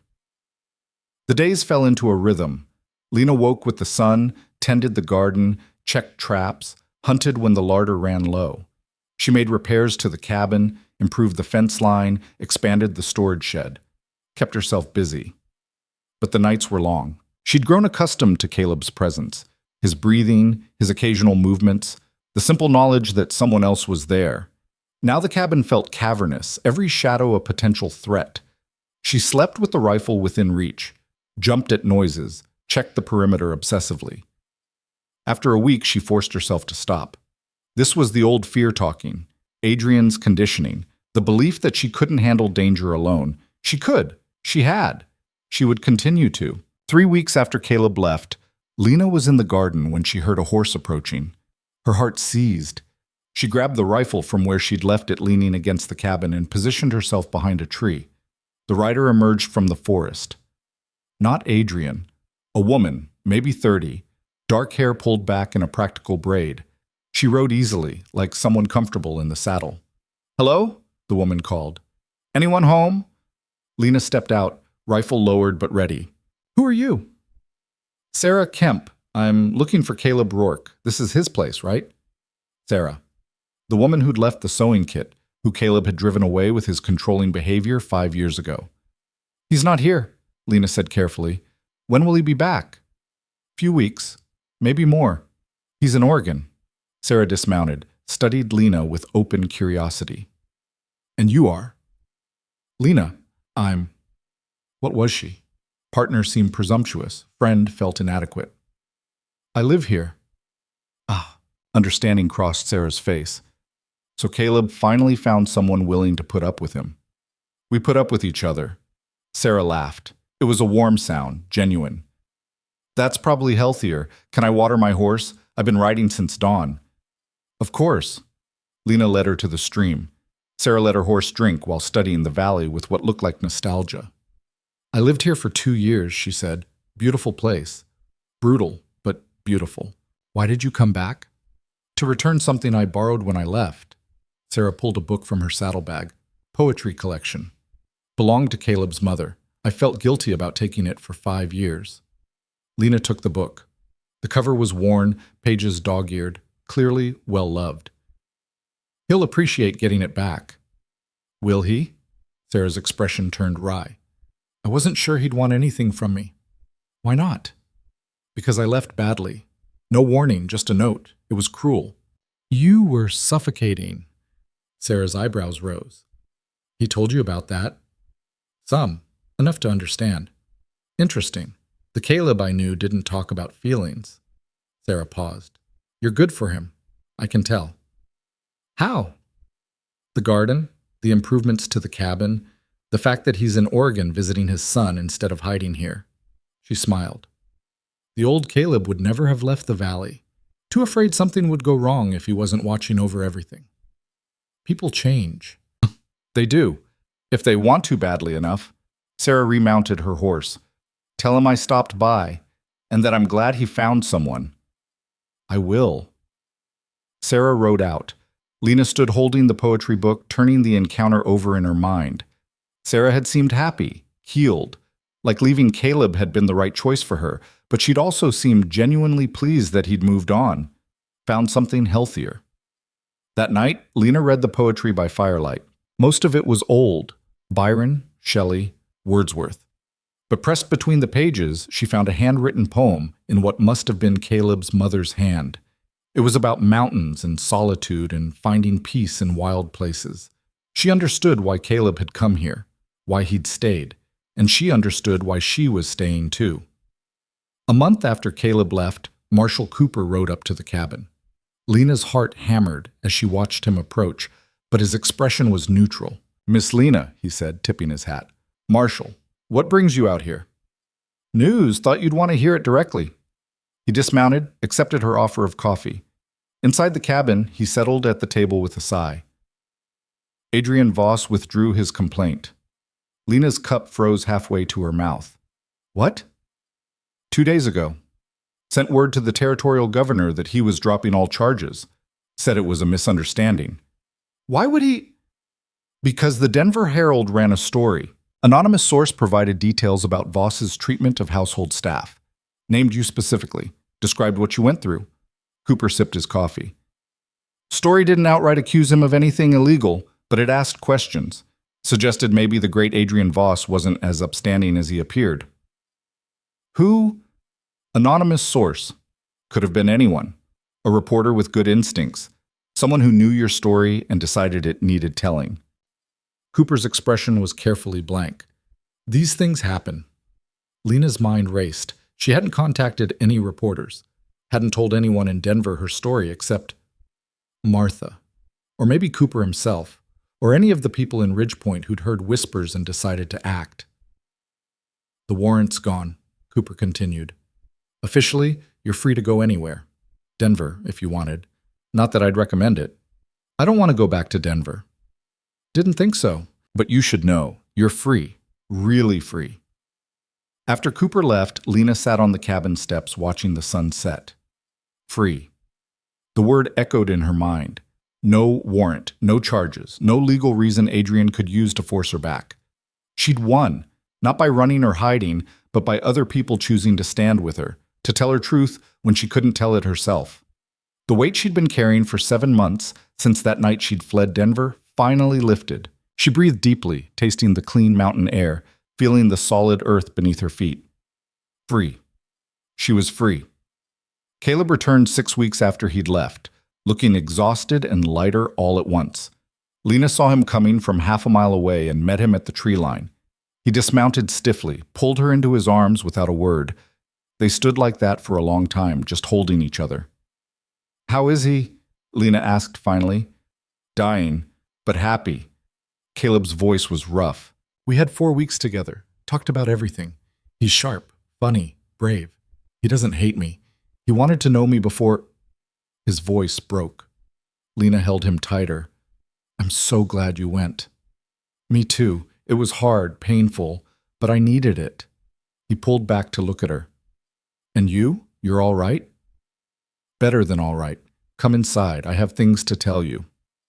Over coffee and the remnants of a rabbit stew, Lena told him everything. Sarah's visit, Cooper's news, the dropped charges. Caleb listened, his expression shifting from surprise to something like pride. You're free, he said. We're free. So what now? Lena smiled. Now we live, really live, not just survive. Together? If you want. Caleb reached across the table, took her hand. I want. Outside, the valley stretched into twilight, their valley, their home. And for the first time in either of their lives, the future felt like possibility instead of threat. Summer transformed Cold Creek Valley into something Lena hadn't imagined possible during those brutal winter months. Wildflowers carpeted the meadows in waves of purple, yellow, and white. The stream ran clear and cold, teeming with trout, Deer grazed at dawn and dusk, unafraid. The air smelled of pine and wild sage, and something indefinable that Lena had come to think of as freedom. She and Caleb fell into a rhythm that felt less like survival and more like actual living. They expanded the garden, planted potatoes and carrots and beans, built a proper chicken coop, and rode to Ridge Point to buy 6 laying hens that protested the entire journey back, repaired the cabin's south wall where winter had loosened the chinking. They worked side by side most days, but they'd also learned to give each other space. Caleb would disappear into the forest for hours, hunting or just walking. Lena would take Sage out to explore the valley's far reaches, mapping it in her mind, claiming it as hers. "You're getting good on that horse," Caleb said one evening, watching her unsaddle after a long ride. "Sage does most of the work. Still, you've come a long way from the woman who could barely stay in the saddle." Lena smiled, running her hand along Sage's neck. "I've come a long way from a lot of things." It was true. The woman who'd fled Denver felt like someone from another lifetime. That Lena had been afraid of her own shadow, convinced she was worthless without someone telling her what to do. This Lena could hunt, could survive alone, could look at the wilderness and see home instead of threat. But the transformation hadn't been smooth. Some days she still woke with Adrienne's voice in her head, telling her she was weak, incompetent, nothing. Those days she had to fight to remember the truth, that she'd survived, that she'd built something real with her own 2 hands. "You get quiet sometimes," Caleb observed. They were sitting on the cabin steps, watching the stars emerge. "Like you're somewhere else." "Old ghosts," Lena said. "They're quieter than they used to be, but they're still there." "Yeah, I know that feeling." They were both haunted, Lena had realized, both carrying damage that wouldn't ever fully heal. But they were learning to carry it together, to share the weight instead of letting it crush them individually. 3 months after Caleb's return from Oregon, another letter arrived. This time Lena rode to Ridge Point with him to collect it. The town had become familiar now. Martha greeted them with nods and knowing looks. Marshal Cooper tipped his hat when they passed. People still stared, but with curiosity instead of suspicion. "You're becoming respectable," Martha said as she handed over the letter. "Never thought I'd see the day." "Don't get used to it," Caleb replied, but there was warmth in his voice. The letter was from Margaret Holloway again. Caleb read it while standing in the general store, his face going pale. "What is it?" Lena asked. "Thomas, he's—" Caleb's voice caught. "The doctors were wrong. He's improving. Whatever was making him sick, it's in remission. They think he might actually live," Lena finished. "Yeah." Caleb looked up, his pale eyes bright. "Margaret says it's unprecedented. They can't explain it. But he's getting stronger, putting on weight. She sent a drawing he made." He showed Lena the paper tucked inside the letter. A child's drawing of mountains and trees and a cabin with 2 figures standing outside. One tall, one small. Father and son. "He wants you to come back," Lena said, studying the drawing. "Margaret says he talks about me constantly, wants to know everything, when I'm coming, if I'll stay." "Will you?" Caleb folded the letter carefully. "I don't know. Oregon's a long way from here." "From you." "But he's your son. And you're—" He stopped, started again. "I can't just leave you here for months at a time. That's not fair. That's not a partnership." Lena took his hand, led him outside where they could talk privately. Ridge Point's main street bustled with afternoon activity, but no one paid them attention. "Listen to me," she said. "That boy is alive, and he wants his father. You can't walk away from that." "I'm not walking away. I'm trying to figure out how to be in 2 places at once. Then we figure it out together. Maybe I come with you. Maybe we split our time. Maybe—" She paused, an idea forming. "Maybe we bring him here." Caleb stared at her. "What?" "When he's stronger. When the doctors say it's safe. We bring Thomas here. Let him spend summers in the valley. Learn the mountains. Be with you." That's a lot. He's a child. You didn't sign up for raising someone else's kid." "I'm not signing up for anything except building a life with you, and your son is part of you." Lena squeezed his hand. "Besides, this valley could use a child's laughter. It's been too serious for too long." Caleb pulled her close, buried his face in her hair. "You're sure?" "I'm terrified. But yeah, I'm sure." They wrote back to Margaret that evening, composing the letter together at the cabin's table. Caleb's handwriting was still cramped and awkward when it came to emotional things, so Lena helped him find the words. "Tell Thomas I think about him every day," Caleb dictated. "Tell him I'm building a life here that has room for him. When he's well enough, when the doctors say it's safe, I want him to visit, to see the mountains, to know his father." "That's good," Lena said, writing it down. "And tell Margaret," Caleb paused, "tell her thank you. For keeping him alive all these years, for not turning him against me, for giving me a second chance I didn't deserve." Lena added that too, then read the letter back. Caleb nodded, satisfied. "One more thing," he said. "Tell them about you, about us. Thomas should know there's someone else here, someone who wants to meet him." So Lena added a paragraph introducing herself. She kept it simple, her name, how she came to the valley, how she and Caleb had found each other. She didn't mention Adrienne or the darkness she'd fled. That could come later, if it needed to come at all. They mailed the letter the next day, then they went home and started preparing. If Thomas was going to visit, the cabin needed work. They built a small loft above the main room, a private space for a child. Caleb carved a toy horse from pine. Lena sewed curtains for the windows, something cheerful and bright. "We're nesting," she said one afternoon, surveying their work. "Is that bad?" "No, it's just different. I never thought I'd be doing this." "What? Preparing for a child?" "Preparing for a future. A real one, with people I care about and plans beyond next week." Caleb set down his carving. "You thought you'd be dead by now." It wasn't a question, Lena nodded. "Or alone, or running forever." She touched the loft's new railing. "This is better. Scarier, maybe, but better." "Scarier how?" "Because I have things to lose now. You, this place, the possibility of Thomas. When you have nothing, you can't be hurt. But when you have everything, you're vulnerable," Caleb finished. "Yeah, I know." They stood together in the half-finished loft, both aware of how much they'd risked by choosing this, by choosing each other. But neither of them would have chosen differently. August brought news that shook them both. Marshal Cooper rode out to the valley personally, his expression grim. "Adrienne Voss is dead," he said without preamble. Lena's legs went weak. She sat down hard on the cabin steps. "What happened?" "Mine collapse. He was inspecting one of his operations outside Denver when the supports gave way. Killed him and 3 others instantly." Cooper's voice was carefully neutral. "Accident, according to the investigation. Though some folks are saying the supports were old, that Voss cut corners on maintenance to save money." "When?" Caleb asked. 2 weeks ago. Took this long for the news to reach Ridge Point. Lena tried to process it. Adrienne was dead. The man who'd controlled her, hunted her, tried to drag her back, gone. Just like that. She waited to feel something. Relief, maybe, or vindication. Instead, she felt hollow. "You all right?" Cooper asked. "I don't know. I thought I'd be happy. But I just feel cheated," Caleb said quietly.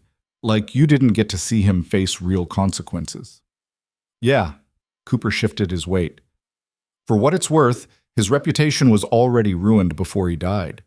That newspaper story started people digging. Turned out you weren't the only woman he'd abused. 3 others came forward after the article ran. His business partners were distancing themselves. He was losing contracts, influence. So he died disgraced," Lena said. "More or less. His legacy is mud." Cooper paused.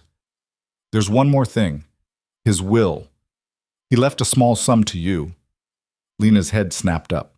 "What? Why?" "Guilt, maybe. Or a final attempt at control, making you financially dependent on him even in death. The lawyer said it came with a letter." Cooper handed her an envelope. Lena stared at it like it might bite. "You don't have to read it," Caleb said. "No, I do." She opened it with shaking hands. Adrienne's handwriting was as neat and controlled as he'd been in life. "Lena," it read, "if you're reading this, I'm dead. I don't expect forgiveness. I don't deserve it. But I want you to know that you were right.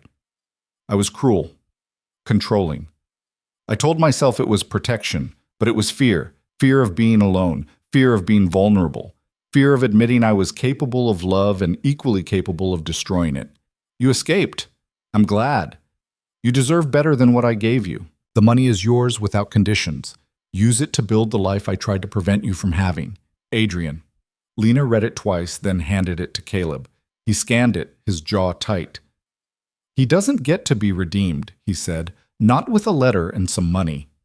I know, but it's something, an acknowledgement. Is it enough? No, but I don't need it to be. Lena stood, faced Cooper. What do I need to do to claim the money?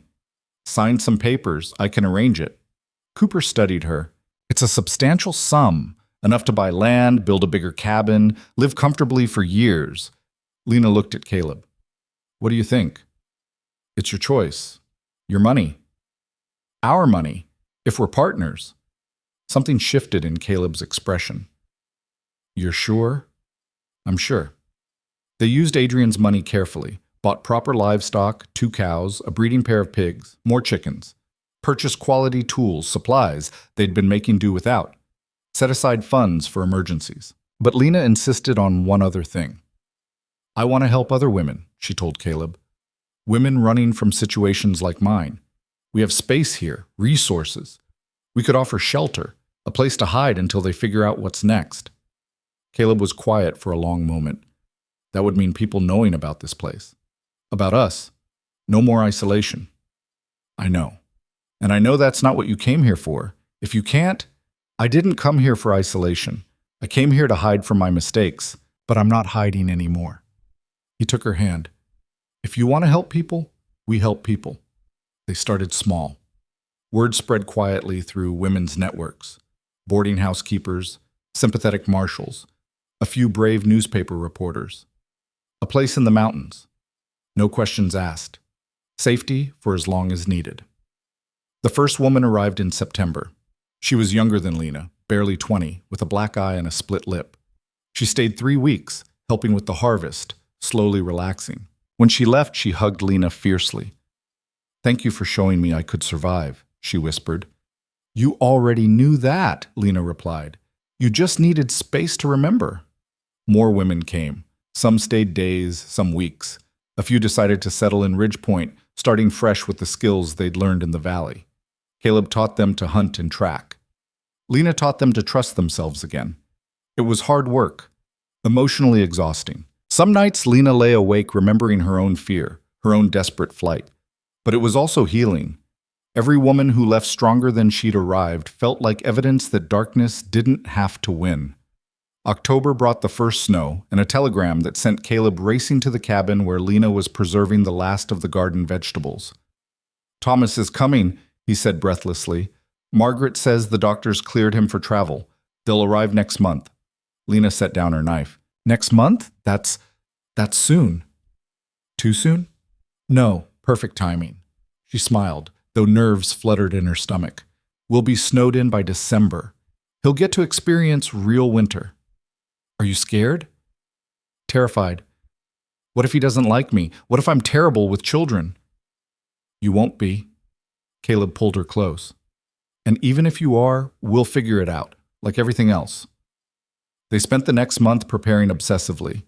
Caleb practiced what he'd say, how he'd act. Lena cooked and recooked meals, trying to find things a child might like. They were both disasters of nervous energy. Margaret and Thomas arrived on a cold November morning. Lena watched from the cabin window as Caleb went to meet them. Thomas was small for 9, thin from months of illness, but his eyes were bright and curious. He looked at Caleb with wonder and fear and desperate hope. You're really him, Thomas said. My father. Yeah, I'm really him. Caleb knelt, bringing himself to eye level. And you're really you, my son. I'm angry at you. I know, you should be. But I'm also glad you came. To Oregon, to see me. Me too. Thomas launched himself at Caleb, wrapping thin arms around his neck. Caleb held him like he was made of glass, his face a mess of emotion. Margaret stood back, smiling through tears. He's talked of nothing else for weeks. Lena came out then, gave them space but made her presence known. Thomas eyed her warily. This is Lena, Caleb said. She lives here too. We're partners, Lena finished. Your father and I take care of this place together. Do you know how to do mountain things? Thomas asked. Some. Your father taught me. I'm still learning. Me too. We can learn together. It was that simple, that complicated. But it was a start. The first week was awkward. Thomas was polite but distant, testing boundaries, trying to understand where he fit. He watched Caleb and Lena interact, clearly trying to figure out their relationship. He asked questions, some easy, some impossible. "Why did you leave?" he asked Caleb one night. They were sitting by the fire. Margaret had gone to bed. Lena was mending, pretending not to listen. Caleb was quiet for a long time. "Because I was afraid of being a father, of failing you and your mother. I thought leaving would hurt less than staying and doing it wrong." "But you hurt us anyway." "Yeah, I did. And I'm sorry, it's not enough, but it's true." Thomas considered this. Mama said people make mistakes, that what matters is if they try to fix them. "Your mama's smart. Are you trying to fix it? Every day." Thomas nodded slowly. "Okay, that's good." Lena watched Caleb's shoulders relax slightly. It wasn't forgiveness, not yet, but it was acceptance. That was more than he'd hoped for. As the weeks passed, Thomas began to open up. He explored the valley with wide-eyed fascination, helped with chores, asked endless questions about animals, weather, survival. Caleb taught him to track rabbits. Lena taught him to cook simple meals, and slowly, tentatively, they became something like a family. It wasn't perfect. Thomas had nightmares sometimes, waking terrified that Caleb would be gone. Caleb struggled with the reality of fatherhood, the constant needs, the vulnerability. Lena felt like an intruder sometimes, watching a father and son reconnect, but they talked about it, worked through it, made space for the difficulty alongside the joy. Margaret stayed through December, then prepared to return to Oregon in the new year. "Are you sure you don't want to stay?" Lena asked her the night before she left. "This is Caleb's time with Thomas. I've had 9 years. He deserves this." Margaret smiled. "Besides, I like my life in Oregon, my students, my work." "You're a teacher?" "3rd grade, best job in the world, even if it doesn't pay much." Lena understood. Margaret had built a life for herself and Thomas. She wasn't going to give that up, even for Caleb. It was the kind of strength Lena recognized, the refusal to make yourself small for someone else's comfort. "He'll miss you," Lena said. "I know, but he'll write, and he'll visit in the summer." Margaret touched Lena's arm. "Take care of them both. They need you more than they probably say." "I will." After Margaret left, the cabin felt different, quieter, but also more settled. This was their family now, imperfect, cobbled together from broken pieces, but real. Winter came hard that year. The snows were deeper than the previous year, the cold more bitter. But this time, Lena wasn't afraid. She knew how to survive it. More than that, she knew how to thrive in it. Thomas adjusted to mountain life with surprising ease. The cold air seemed to strengthen him. Color returned to his cheeks. He put on weight. The doctors had warned that the illness could return, that remission wasn't a cure, but for now he was healthy, alive, happy. "I like it here," he told Lena one afternoon. They were making bread together while Caleb was out hunting. "It's quiet. No one tells me what to do all the time." "You still have to listen to us," Lena said, amused. "That's different. You and Papa explain why. You don't just order." Papa. Thomas had started calling Caleb that a few weeks ago. The first time, Caleb had to excuse himself, overcome with emotion. Now it felt natural. "Did someone used to order you around?" Lena asked carefully. "Some of the doctors. They were mean about it. Like I was stupid for being sick."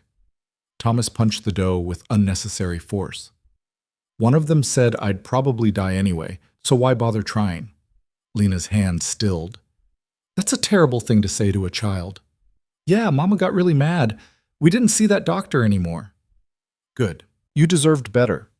"That's what Mama said. That just because someone's supposed to be in charge doesn't mean they're right." Thomas looked up at her. "Is that why you left Denver? Because someone was in charge who wasn't right?" "Yes, exactly that." "Were you scared?" "Terrified." "But you did it anyway."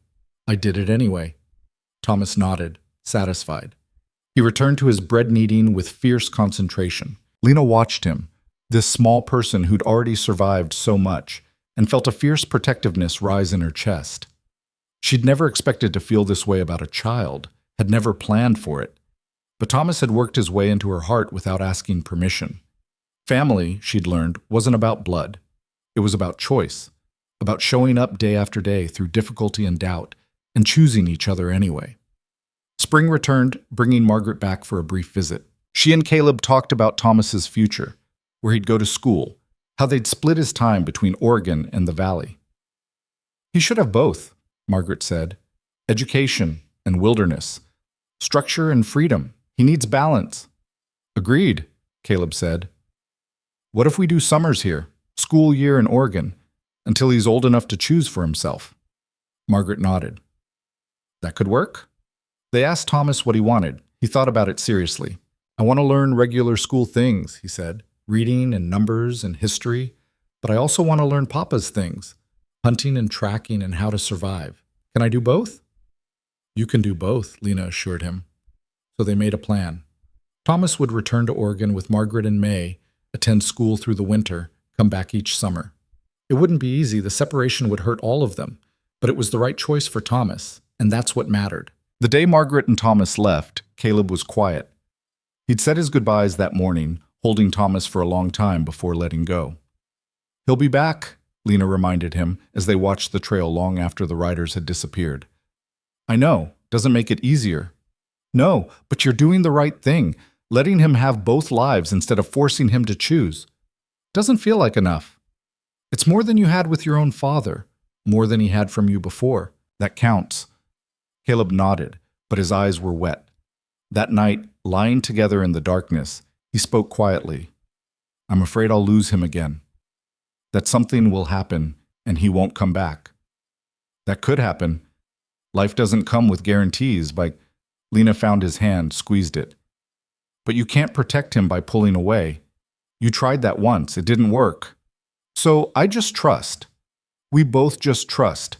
And we build a life he wants to come back to. That's all we can do. The summer Thomas returned, he brought friends.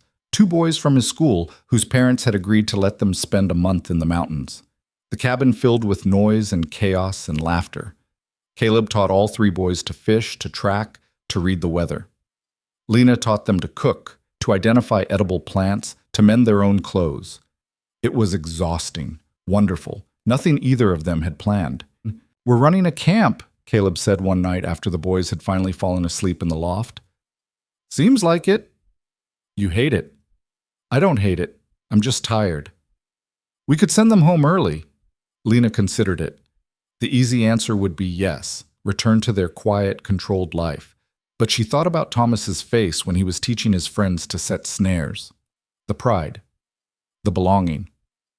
No, she said. This is good for him. For all of them. You're sure? I'm sure. The pattern continued. Summers filled with Thomas and often his friends. Winters quiet and slow. Spring and fall their own. A rhythm that worked even when it was hard. Women still came to the valley, seeking shelter. Lena and Caleb made room for them, teaching the boys about compassion and helping others. Some of the women stayed, building cabins nearby, forming a small community. Ridge Point grew as word spread about the valley. Not a haven for criminals, but a place for second chances. Caleb grumbled about the loss of isolation, but Lena noticed him helping the new settlers anyway, teaching them, protecting them. You're going soft, she teased one evening. I am not. You helped Mrs. Chen build her entire cabin. Her husband's dead and she's 60. What was I supposed to do, let her freeze? Exactly, soft. He pulled her close, kissed her to shut her up. It worked. 5 years after Lena had crashed her wagon in the snow, Marshall Cooper came to the valley with unusual news. The territorial governor was establishing the area as an official settlement. They needed a name. What about Cold Creek, Lena suggested at the community meeting. After the stream. There were murmurs of agreement. But Thomas, now 14 and gangly, spoke up. What about Sanctuary? Because that's what it is, for everyone. The vote was unanimous. Sanctuary became official that fall. With official status came resources, a proper school, a small medical clinic, regular mail service. The isolation Caleb had sought was gone, but in its place was something richer.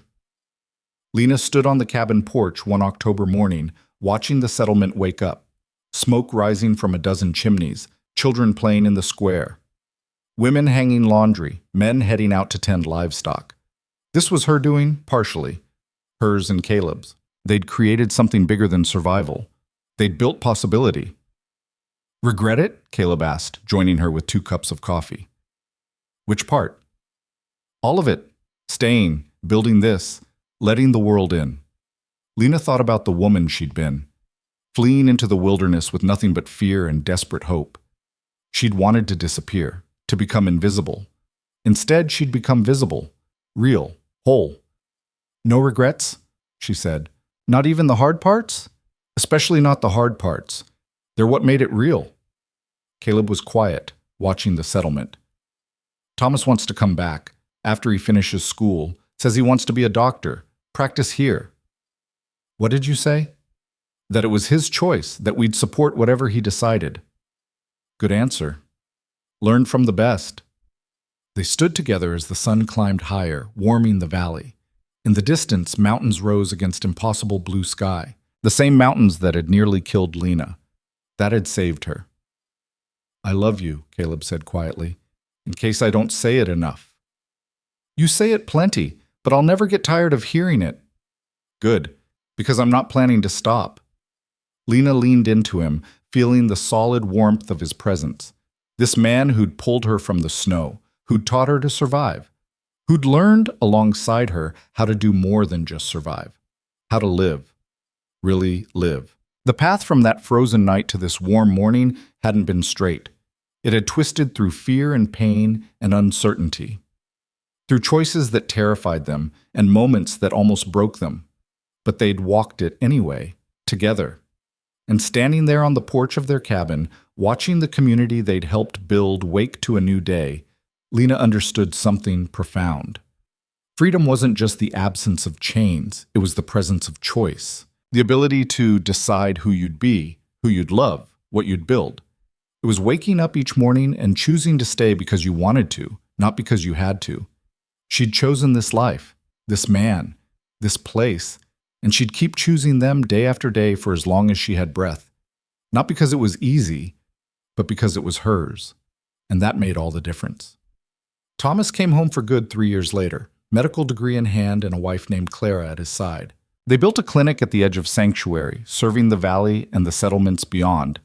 Caleb taught his grandchildren to hunt. Lena taught them to read. Adrienne Voss became a distant memory, a cautionary tale Lena sometimes shared with women seeking refuge. The man who'd tried to cage her had died powerless. The woman he'd tried to break had built an empire of second chances. There was poetry in that, justice of a kind. But the real victory wasn't Adrienne's downfall. It was this. Standing in her garden on a summer evening, surrounded by people she'd chosen and who'd chosen her back, Lena felt something she'd never expected to feel. Peace. Not the absence of struggle, but the presence of purpose. She'd survived the wilderness. Then she'd thrived in it. And in the end, that was the only revenge that mattered.